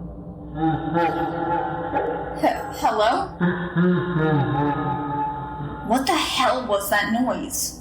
It sounded like laughing. I decided to just leave the room. I pointed the flashlight right at the door, and that's when I saw them. I stood frozen. I was terrified. Standing in front of me was 3 bad-shaped animatronics tilting their head in my direction. Bonnie, Chica, and Freddy. These look like the animatronics from the old location because they don't look like the new ones. I was so scared to see them like this at night. How long had they been standing there? That's when I remembered what the phone guy said about the animatronics looking for people. But these are not the upgraded ones. Bonnie's face was missing, as well as his left arm, right hand, and left foot's exterior. Chica wasn't looking as bad as Bonnie, but she looked horrifying. The bottom half of her beak seemed to have been pulled out. Both of her arms were spread out, and her hands were missing, leaving pulled out wires in their place. Freddy wasn't all that bad. He just looked filthy and dirty. He looked old. Freddy wasn't missing any noticeable body parts like Chica and Bonnie. They all smelled horrible. The same smell that parents described before the old location closed down. As I stood there, I couldn't stop thinking about all the rumors, all the stories, and I wondered and actually considering, what if those stories are true? I tried looking around the room for an escape, but it only took a couple of seconds to see that I was completely trapped. You guys aren't alive. Just stupid robots, not alive. And I'm just going to slip right past you because you're not alive. Oh, but we are! Freddy lifts his head up and looked at me. Did he actually talk to me? No, it was just all in my head. Don't be afraid. No. Stay away from me. We are not going to hurt you. We will. Please don't kill me. Please don't kill me. Join us and live, or be against us and die. Please don't. Chica and Bonnie started walking towards me too. I decided to try to run past them. I pushed Freddy as hard as I could. He stumbled into Chica and Bonnie, and all three of them fell down. It gave me a chance to escape. I grabbed the flashlight and ran past them. I closed the door to the parts and services room. I took the keys out and I looked for the parts and service room key. I found it and locked it. I ran back to the office. I was so scared. I didn't know what to do. What do I tell the manager? What do I say to my parents? Would anybody believe me? For the remainder of my shift, there was no signs of Freddy, Bonnie, or Chica. I turned to the parts and service video feed to see if it was still blacked out. They were still there. There they were. All three of them. Just standing there, staring at the camera. I changed the video feed and remembered to wind the music box. Suddenly, I heard a rustling sound coming from one of the vents. I switched back to the parts and services video feed, and Freddy, Bonnie, and Chica are all still standing there. Is it the other animatronics in the vents? I hear someone walking down the hall in front of me. It sounded like high heels. It was too dark to see. The flashlight was starting to lose its power. Whatever it is, it's starting to get closer. I closed my eyes. As I closed my eyes, I remembered what the phone guy said to put on the Freddy head. I was too scared to move. Hi, Tiffany. Oh, it's you. Are you okay? You look pale. I'm fine. It's just, those animatronics really scared me. Yeah, they take some getting used to. How could she not know? Has she ever stayed overnight? Has she ever listened to Vincent's messages? She must be in denial. I decided to keep what I saw to myself. Tiffany? Yeah? I said you can leave. At 6 a.m. your shift is over. Okay. Are you sure you're okay? I'm fine. Alright, you did really great. Everything seems to be good. Well, I'll see you tomorrow morning. Same time. Okay. See ya. Have a good one. Get some rest. I grabbed my purse and ran out as fast as I could to the exit. I arrived home terrified and exhausted after that horrible night. I ran inside my house and quickly shut the door. My back was against the door and I couldn't get the image of the animatronics looking at me. I couldn't get Freddy's laugh out of my head. Why was I so afraid? I loved these guys when I was a kid. Maybe being there at night and mixing it with the rumors is what made it so scary. They were just walking around. But they did talk to me. Good morning, sweetie. How was your first night? Was it everything you hoped it was? Well, I can definitely say it was an experience. That's great. Glad you like it. I probably slept about an hour. I was too worried about you. So go shower and get some rest. I don't want you to be too tired for work tonight. Listen, Mom, I know I was worried at first about you taking this job, but seeing how great you did, I have to say that I'm so very proud of you. You were always doing things that I didn't get to do when I was your age. I mean, I wanted to do those things, but I was not as brave as you. Thanks, Mom. Now, go get cleaned up and get some rest. I stood outside of the restaurant, scared out of my mind. I felt rested, but the night before really took a lot out of me. I tried to keep myself calm, telling myself that there is no need to panic. But I kept thinking that night one was only the beginning. Will it get worse? I took a deep breath, placed my hand on the door handle, and slowly opened it. I told myself what my mother told me. I am brave. There is nothing to worry about. Once inside the restaurant, I was greeted by a creepy robotic voice. It was Bonnie. Hi kids, welcome to Freddy Fazbear's Pizza. I looked to my left, and there he was, staring at me, creepily, gripping onto his guitar with his only remaining hand. I don't know why I've only seen the old animatronics come to life. You like my new guitar? Maybe if you're lucky you can join our band's little one. I walked as fast as I could towards the office and away from Bonnie. We need someone to play the drums, but silly me. How can you play the drums without any arms? I picked up the pace and found myself running. As I ran through the main hall, I noticed the parts and service door was wide open. Freddy and Chico were standing there, watching me run. Be careful. You shouldn't run. You might just slip and die. I finally got to the office and sat down in the chair. I kept looking down the hall and knowing that the animatronics were just standing there just terrified me. Was I stupid for taking this job? Am I even more stupid for coming back? Hello? Hello. See, I told you your first night wouldn't be a problem. You're Wouldn't a be a natural. problem? By I think now, these I'm things sure want you've me noticed dead. the older models sitting in the back room. Those are from the previous location. We just use them for parts now. The idea was to repair them. They even started retrofitting them with some of the new technology. They were just so ugly, you know? The smell. The company decided to go in a whole new direction and make them super kid-friendly. Those older ones shouldn't be able to walk around. But if they do, the whole Freddy head trick should work on them as well.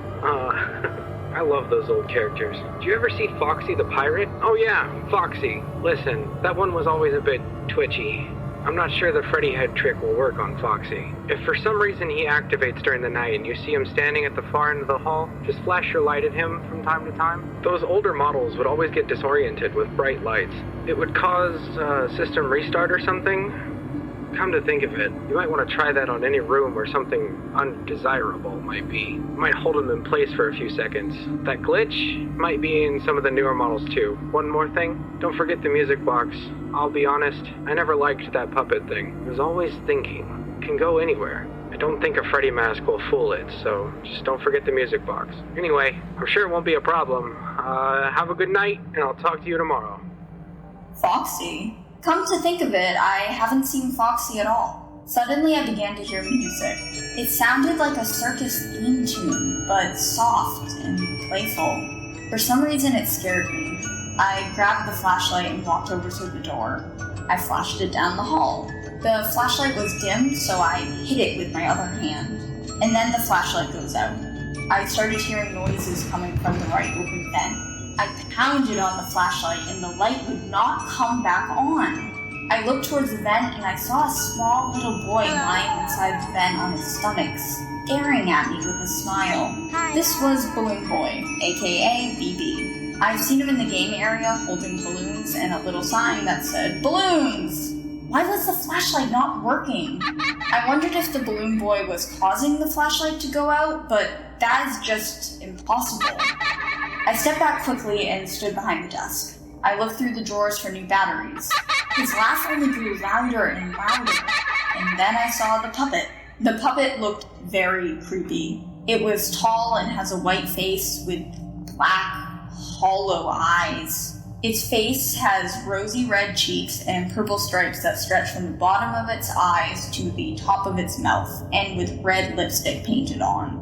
Its body is somewhat reminiscent of a sock monkey. Thin waist, oblong shape, 3 white buttons, round hands that each feature 3 spindly fingers, and white stripes on the wrists and ankles, along with a thin, long neck. The puppet has no feet, but its legs are tapered to a point.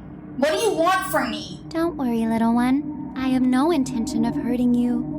We just want to hurt him. Then what do you want? I need you to wind up my music box. Would you be a dear and wind it up for me? Okay, I can do it through the security system. No need to. I have it right here. The puppet handed me the music box. She tilted her head, waiting for me to wind the music box. I slowly turned the handle. A sweet melody began to play. It sounded so relaxing. It reminded me of when I was little. I felt like I was in my little bed again. I closed my eyes and started to sway my head from side to side. The music stopped playing, and suddenly I was sad. The puppet stared at me, still tilting its head. I gave the music box back to her. Thank you. You're welcome. The music is beautiful. Indeed it is, little one. I'll be on my way now. And in a quick second, she disappeared. I don't know how I should have reacted to this. I don't know which animatronics I can trust. However, the puppet seems trustworthy. For now. I kept a close eye on the parts and service video feed. The video feed of the room was blacked out again like last night. That could only mean they were up to something. I heard another rustling sound coming from one of the vents. I forgot that there were cameras in the vents, so I quickly checked the feeds. But just like the parts and service room, the video feed from both vents was blacked out. I had no choice but to investigate the vents myself. I grabbed the flashlight and went to check the vents. The rustling sound became louder and much closer than before. It sounded like it was coming from the left vent. I stooped down beside it and shined the flashlight inside. Right, you can't. Chica was the source of the noise. She looked absolutely terrifying. I took a few steps back and almost tripped on the Freddy mask. Then I remembered what the phone guy said about wearing the mask. I grabbed it and put it on. I felt ridiculous in this thing, but if it will save my life, then this will be just fine. Chica exited the vent and started examining from head to toe. Freddy, you look small. She began to circle around me. I stood as still as I could. I don't think I could move even if I wanted to. All the lights went out and the room became dark, but only for a second. When the lights came back on, Chica was gone. The rest of the shift was quiet, checking the eerie camera feed and winding the music box. But I did get to thinking. I remembered what the puppet had said. She said she didn't want to hurt me, but we wanted to hurt him. I was too scared to even question it. Who is him? And then it came to me. Years ago, kids went missing at Freddy Fazbear's Pizzeria, and then they were found dead inside the animatronics months later. That is what the smell was. The story that everyone believed was that the animatronics were the murderers. But what if him was the real killer? Could it be the phone guy? Could it be Mr. Afton? Could it be another employee there? I don't know. But I'm going to find out who it is that they're referring to, no matter what. Good morning. Oh! Hi! Good morning. Sleeping on the job, huh? I'm so sorry. No, it's okay. I probably would be sleeping after a few minutes of being here. I didn't mean to. I must have just dozed off. Tiffany, it's okay. I'm sorry. It won't happen again. Go home and get some rest. All right. I'll see you tomorrow. See you tomorrow. I couldn't sleep that night. I kept thinking about who him might be. Maybe I'm overthinking things. Maybe I'm just so scared that I'm coming up with theories and suspicions. The next day I didn't want to go in, but I kept thinking of him. So, as terrifying as it is to work there at night, I was very curious to the whole him mystery. What if there was a guy who killed the children? What if he is still there? I reached for the handle and was hesitant. But I told myself that I know what to expect from this place, and I wouldn't let those creepy animatronics take over my life. I opened the door with my eyes shut tightly, ready for night 3. I opened my eyes once inside, and there was nobody there. No animatronics, no sound. But for some reason, I felt even more scared. I continued to enter the restaurant cautiously. I looked towards the entrance, and then I bumped into something. I looked in front of me, and I saw this huge figure. Trying to walk quickly backwards, I fell. Who was this figure? It didn't look like any of the animatronics. I tried to make out who it was in the shadows. What the hell? I blinked a few times and realized it was just a big man. I immediately stood up. Watch where you're going. I'm so sorry. I thought you were one of the animatronics. One of the animatronics? Yeah, I thought you were going to attack me. Jesus, jumping on a pogo stick, not you too. Stop being so gullible. Don't fall for all those damned rumors. These animatronics don't kill people. I tell you sometimes. You younglings are so dramatic. Sir, but they really do walk around. So you mean to tell me that Freddy walks around at night killing people? I don't know. Maybe? And what makes you think this is true? Because I've seen them walk around at night. I saw them last night and the night before on my first shift. They do walk around in the day, and maybe they do walk around in the night as well. But have you ever seen them kill anybody? No. See, these are harmless robots. Ever since that Terminator movie came out 3 years ago, all of these nonsense robot talk has taken over the world. Robots don't kill people, and they definitely not gonna be taking over the world. Now keep safe, kid, and good night. He seemed very angry with me, so I just kept quiet and watched him leave. I walked straight to the office. As I turned the corner at the end of the main hall, I saw a figure standing to the side. I pointed my flashlight at it, and it was Foxy. He's an animatronic fox who wears an eye patch over his right eye. His left eye is smaller than the eye socket. He has a long peach snout with sharp teeth. His left ear has 2 golden earrings, and his head has 2 tufts of hair on each side. You can see his endoskeleton legs. I get to the desk, and Foxy is still standing there, facing the opposite direction. He hasn't moved. The phone rings. I started thinking, how in the world does the phone ring when I'm here? How does it know I'm in front of it? I didn't want to overthink this. I couldn't, even if I wanted to. Foxy is still standing there, distracting me. I put the phone on speaker, sat down, and kept an eye on Foxy. Hello? Hello? Did, Foxy ever appear in the hallway? Probably not. I was just curious. Like I said, he was always my favorite. They tried to remake Foxy, you know? They thought the first one was too scary, so they redesigned him to be more kid-friendly. Put him in the kids' cove to keep the toddlers entertained, you know? But kids these days just can't keep their hands to themselves. The staff literally have to put Foxy back together after every shift.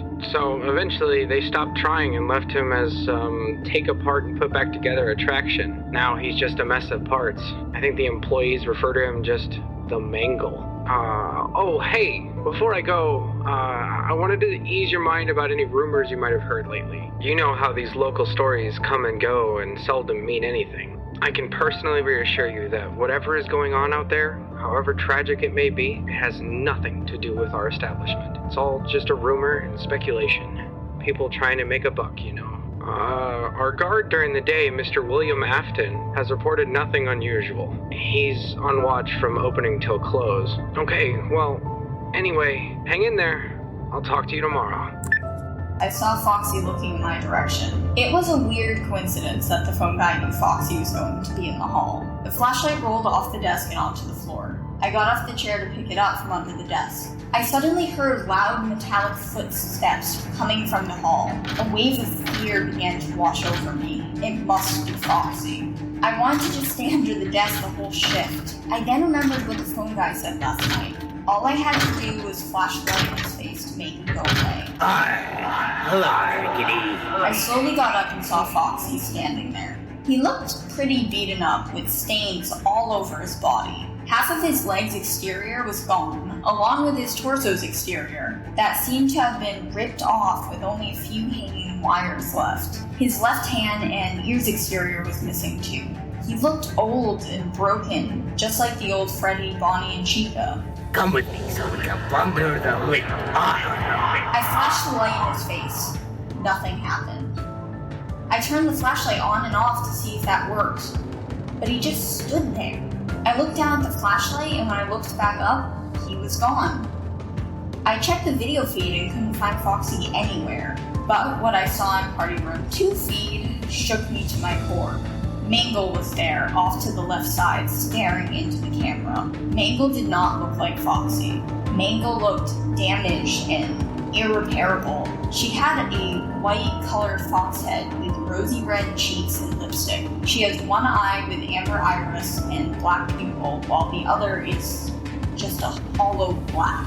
She has a pink accented snout with a small black nose and pink outline around the eyes. Mangle has a set of sharp teeth on her upper and lower jaw. Wires dangle out of her ear sockets. Her body is a mess of wires and endoskeleton parts. An entire separate endoskeleton head is attached to her body with wires dangling out of its eye socket. Mangle has a hand attached where her head should be. It felt like she knew I was watching. She tilted her head and moved in closer to the camera. Well, if it isn't the new night guard, why don't you just come out here so we can play? I wanted to answer back, but she wouldn't be able to hear me through the camera. I just want a bite, and soon you'll look just like me. A bite? Is this finally the night that these things kill me? Fine, I'll just come to you. She moved away from the camera. I looked for her in the other video feed, but I couldn't find her. Then, down the hall in front of me, I saw her crawling on the wall and coming towards me. The power goes off and came back on, and there Mangle was, hanging off the ceiling. You're all alone now. This might pinch a little. I closed my eyes and balled up my fist. This was it. This is how I'm going to die. I can hear Mangle swing down towards me, ready to sink her teeth into my body, but then nothing. I hear a loud bang. I open my eyes to look around, and then I saw the janitor smashing Mangle with the emergency axe. As the janitor was chopping Mangle up, she was shaking violently, trying to escape. Go back to hell, you damn it! Mangle finally broke free and left the room. I'm sorry. I didn't believe you. What made you come back? I felt bad. I felt bad that I was rude to you. I was just tired, and I shouldn't have taken it out on you. Well, I'm so glad that you came back. I would have died for sure. I'm glad I came back too. Are you okay? You hurt? I'm fine, thank you. Just scared. How long you been working here again? This is my third night. Third night? Has this happened to you the other nights? No, these things have just been walking around and creeping me out. If it creeped you out, why the did you come back? I know if I saw what you saw, I would have never came back. It's complicated. What is so damn complicated about this horror fest? Crazy shit happens, and then you quit. It's just, I need to know. Know what? I need to know what really happened. You mean them rumors? As you have seen, this is more than just rumors. Something really did happen. We know that those kids were murdered, right? But what if the animatronics didn't murder them? What if somebody else did it and then stuffed the bodies into them? Well, how do you explain Mangle? I don't know. Maybe someone programmed her to do that. Why is it so important to you? It has nothing to do with you. You could just walk away. I don't know. I feel like it's something I have to do. Well, you are one brave kid. But I was thinking, what if it's both? What do you mean? Think about it. What if there was a murderer, stuffing poor children into those freakish robots? What if these children's souls never left? Maybe that is the reason they walk around killing folks. This is like one big horror game. I'll tell you what, I'm gonna stay with you the rest of your shift. But aren't you tired from working all day? I wouldn't be able to get any rest anyways, knowing what's going on here with you by yourself. When I see Carol, I'll talk to her about switching my shift to the nighttime. The other janitor can work the daytime by himself. He can handle it. Are you sure? Well, of course. I never asked what your name was. Jack. Jack the janitor. Sounds like something from a Marvel comic. Well, I'll have you know that I am an X-Men. The rest of the night, the animatronics left us alone. No activity in the feeds, nothing down the hall, and nothing in the vents. The janitor and I talked about the mystery behind Freddy Fazbear's the remainder of my shift. Before we knew it, it was 6 a.m. Good morning, you two. Good morning. What are you doing here, Jack? I thought you were off today. I just got here. I needed to talk to you about my shift. Okay. How was your third night, Tiffany? It was great. Good to hear. Well, I'm going to head out. I'll see you tomorrow morning. Goodbye. And it was very nice to meet you, Jack. It was wonderful to meet you as well. I tried to sleep, but the neighbor was mowing the lawn this morning. But what also kept me up was figuring out who him was. Why was the animatronic attacking me? Then it hit me.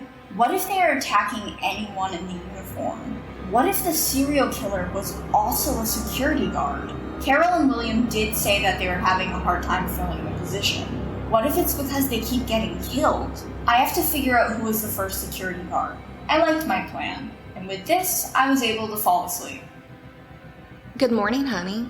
Huh? Wakey, wakey, eggs and bakey. Oh, what time is it? It's 3 p.m. Whoa! I haven't slept this long in a while. It's just the adjustment to the night guard job finally catching up to you. I guess so. Speaking of your job, you need to come to the living room. Something happened at the pizzeria. At Freddy's? Yes, go look. I walked to the living room, and playing on the TV was a commercial for McDonald's breakfast. Then the breaking news logo appeared. We are back, and the breaking news tonight takes place in Hurricane, Utah, at a beloved family restaurant. The police are on the scene of a fatal incident. Thanks for being with us here on CBA 12. I'm Dan Williams. And I'm Jessica Smith. The police have been on scene for hours at Freddy Fazbear's Pizza, and that is where we'll find CBA 12's Stephen Daniel. So, Stephen, any word on how this guy died?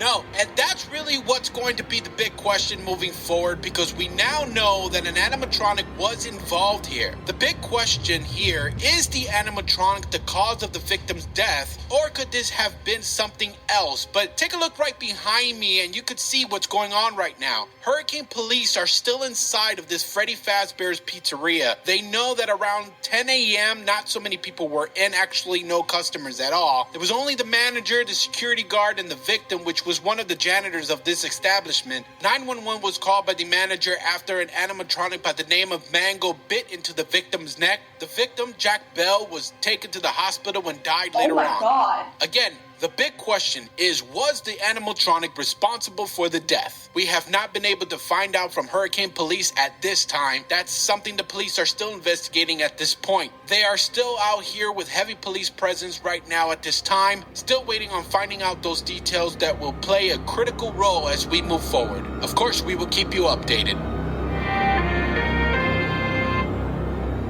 Can't believe it. Did you know him? Yes. He was really nice to me. I just saw him this morning before I left. Oh, I'm so sorry, honey. I can't believe it.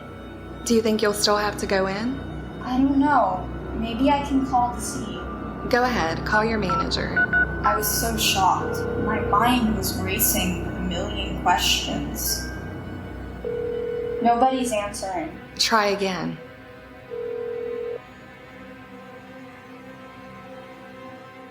Thank you for calling Freddy Fazbear's Pizzeria. How may I help you? Hi, Carol. It's me, Tiffany. Well, hi, Tiffany. I just saw on the news what happened to Jack. It's chaotic over here, but I think the police are just about to leave. Do you need me to still come in? Yes. I need you to make sure people like reporters and locals don't try to come in and take pictures and snoop around. Understood. Be there tonight. Okay. See you in the morning. Bye. Bye. You still have to go in? Yes. I don't want you to go in. I want you to quit that job. I'll be fine, Mom. I promise. But those things attack someone. What if they attack you too? I didn't want her to know the truth. She would tie me to my bed if she ever knew what was going on over there. But I had to go back. I have to find out who the real killer is. I don't think that Jack was him.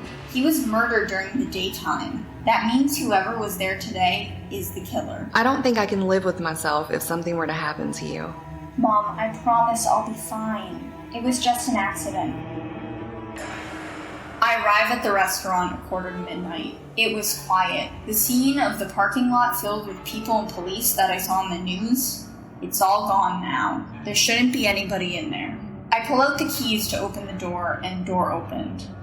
I looked up to see Mr. Afton. Oh, my goodness, Mr. Afton.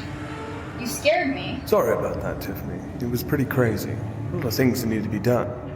Carol just left about 30 minutes ago. Please, come in. It's cold out here. I saw what had happened in the news. The news exaggerated the whole thing and came up with a false story that people seem to believe. Mangle didn't bite his neck.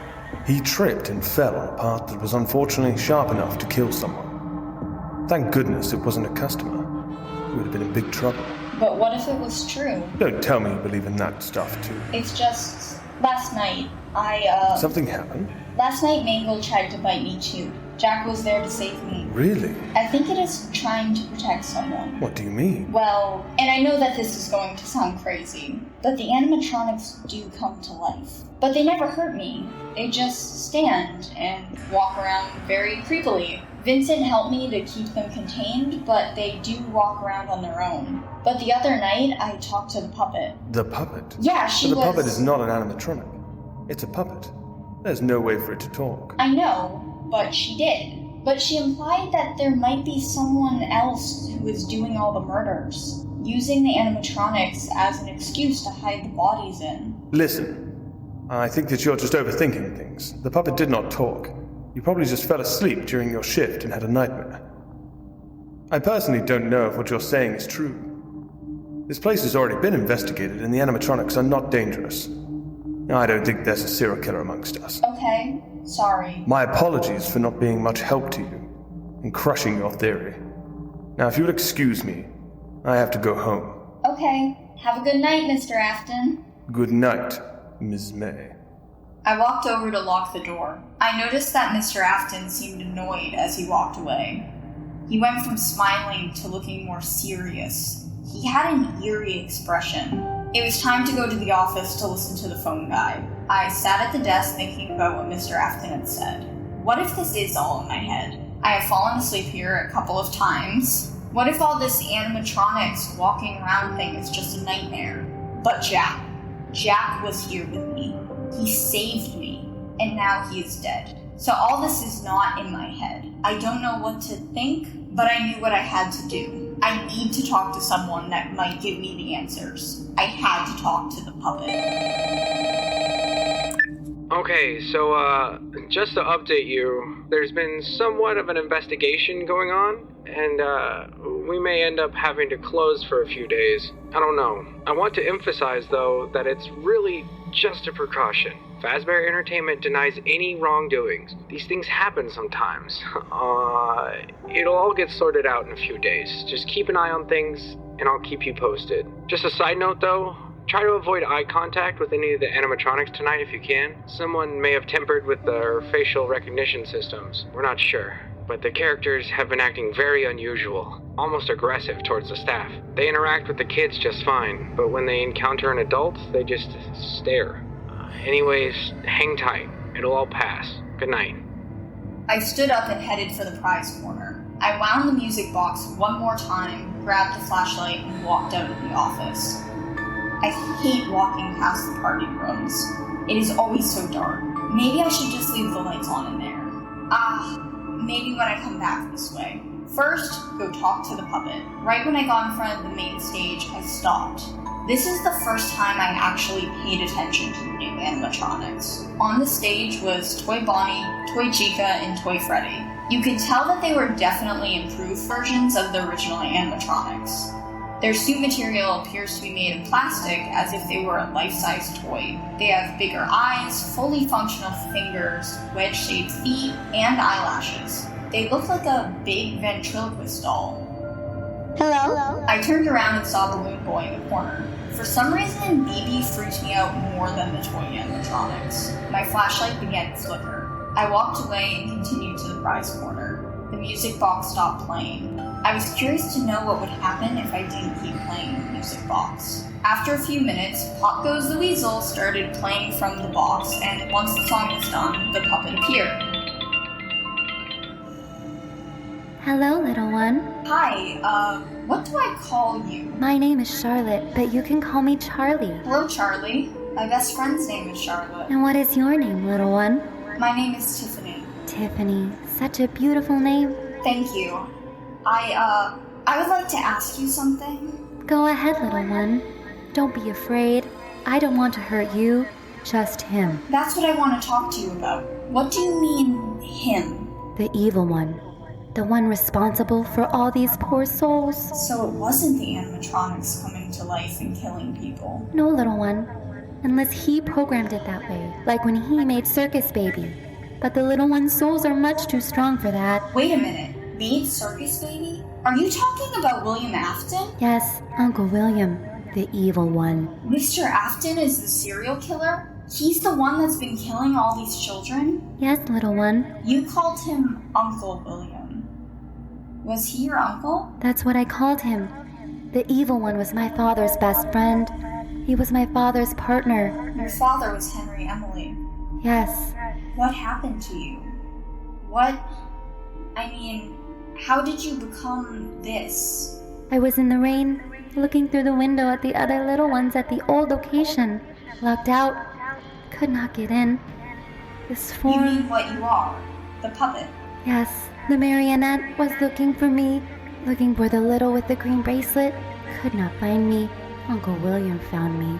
He scared me. His eyes frightened me. Hello, Charlie? Uncle William? I got left out. Can you help me? You shouldn't be alone, Charlie. Where's your dad? He's busy inside. No one can hear me. I want to play with the other kids. Then I felt pain. My stomach was bleeding. Rain washed the blood from the knife. Uncle William held the knife. He is the evil one. Oh my god. Mr. Afton killed you? Yes, the marionette found me, but the rain broke it. I died. Marionette died. I became the marionette. I'm so sorry, Charlie. I put other little ones in suits. I will help them get revenge. We will kill him. It pains me to know that he is still out there. We are here, trapped in an eternal prison. So, the animatronics are children that William Afton murdered? Yes, I must free them. First, we must kill him. How can I help? Little one wants to help? Yes. What can I do? Get him here. He just left. Can we do it tomorrow night? Yes. When Evil One arrives, lead him to second room. You mean party room 2? Yes. We will be waiting for him. I couldn't believe this. Mr. Afton is the serial killer. I was talking to him just a little while ago. Now I understood his annoyance with me. He knew that I was close to figuring it out. He's probably planning how he'll get rid of me, just like how he got rid of Jack. I started feeling really bad for the animatronics. Children's souls were all trapped inside for the rest of their lives. All because of that. They were only little kids. They never deserved to go through such a traumatizing experience like that. I felt so much hurt in my heart for them. Mangle is the only one that attacked me. I bet you Afton programmed it to do that. I realized that the reason the other animatronics didn't do anything to me was because I'm a minor. Children die by the hands of Afton. Adults die by the hands of these animatronics. I'm not an adult yet. I know if I was them, I could never trust an adult ever again. The rest of the night went by fast. I was no longer scared of the animatronics. I just felt sorry for them. At one point, I thought I saw Chica waving at me.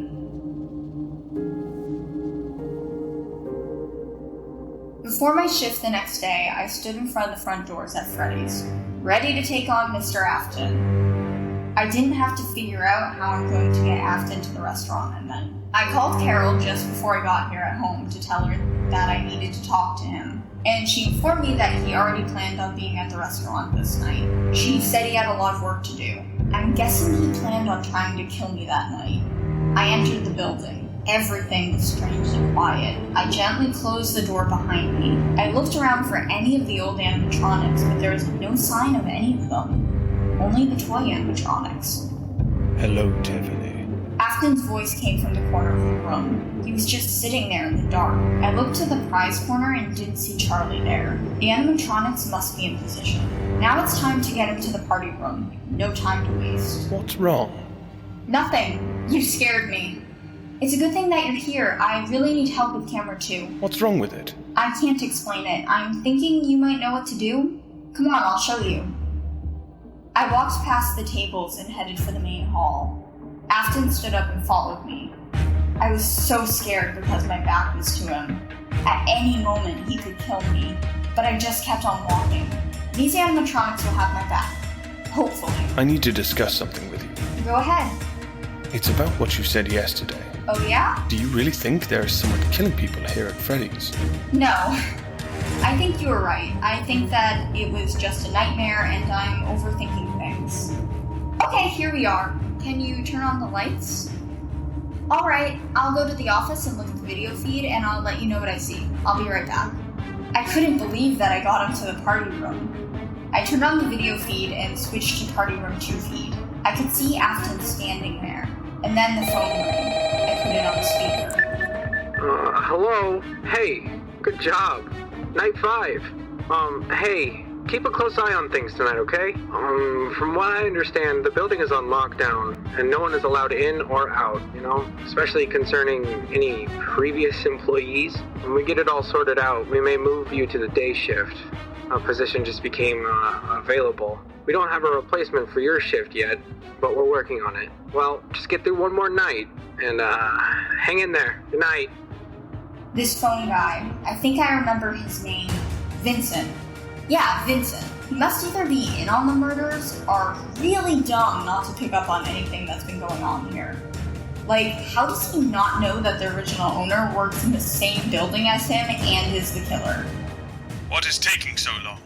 I'm sorry, was listening to the phone guy. Okay, the camera is just a black screen. Hold on. He walks up to the camera, grabs a chair, climbed on the chair, and started messing around with the wires. But where are the animatronics? They are nowhere to be seen. Did Charlie abandon the plan? Afton jumps off the chair and headed towards the office. Where are the animatronics? Is it better? Yeah, what did you do? The wire can get a little funky. Thank you. What's wrong? Nothing. Nothing's wrong. Let's just cut them. What do you mean? I think you know what I'm talking about. So, you figured it out? Figured out what? Everything that I've done. Well, how do you know that? I've grown suspicious of you from the moment you started working here. You know more than you let on. Then you told me what you've been investigating yourself.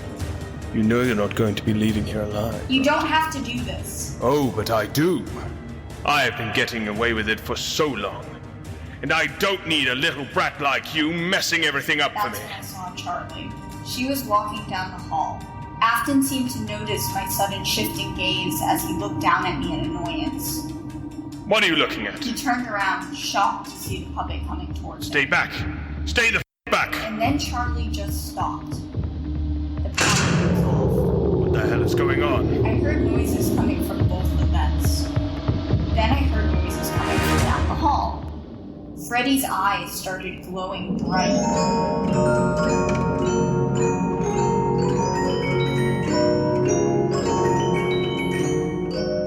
The power came back and all of the animatronics filled the room. They were all looking at Afton. You all better stay the hell back.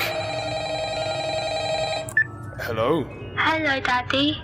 Elizabeth. Why did you let Circus Baby kill me? I didn't mean for that to happen. She wasn't made for you. It was an accident. But Daddy, you let the other children see her. It was meant for them, not for you. Didn't you make her for me? Hello, William. Put my daughter back on! It's your fault she died. I know. She wasn't supposed to die. After Freddy laughed, Afton shot right back up and ran past the animatronics. He ran into the parts and service room. The animatronics just stood there. Why didn't they stop him? I ran after Afton, and when I entered the room, I saw him getting into the spring Bonnie suit. He almost looked like an animatronic. I backed away out into the hall. The animatronics looked in my direction. William, in his golden spring Bonnie suit, walked right out.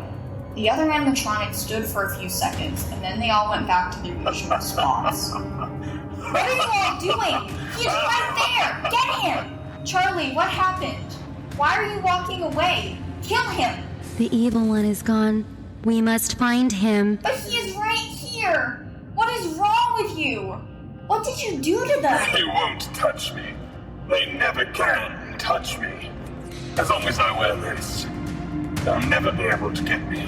It's so funny how dumb they are. You are sick. A sick, demented man. And you know what you are? What? A dead girl.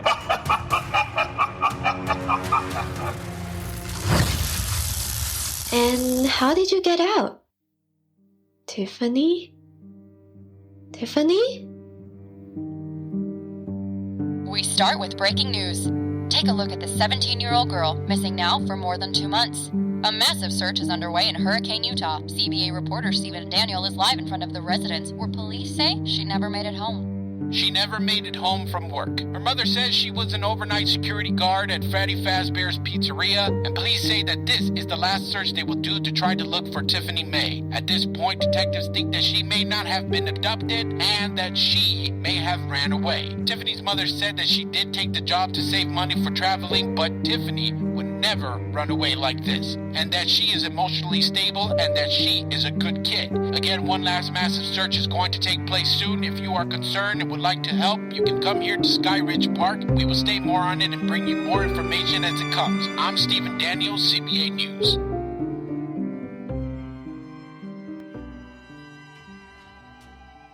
Thank you for listening to our second Halloween special. I really hope that you Out of Placers enjoyed the hell out of it. I know I did. I want to thank Britt and all of the amazing voiceover artists. Thank you so very much. I love how it all came together. Out of Placers, the links to all of these amazing voiceover artists are in the description. If you like what you heard, hire them or show them some love. Many of these people are going to be in those amazing animations and video games that y'all love. This is the perfect opportunity to help them get to their dreams faster. If you want an enhanced experience with the audio drama, I highly recommend listening to this again on YouTube. The music streaming app you're listening to this on doesn't allow me to give you surround sound, but YouTube does. You can actually hear what my true vision was through 3D audio, so go to my YouTube channel and check it out. In fact, all of my skits in Out of Place are surround sound and will always be available on YouTube.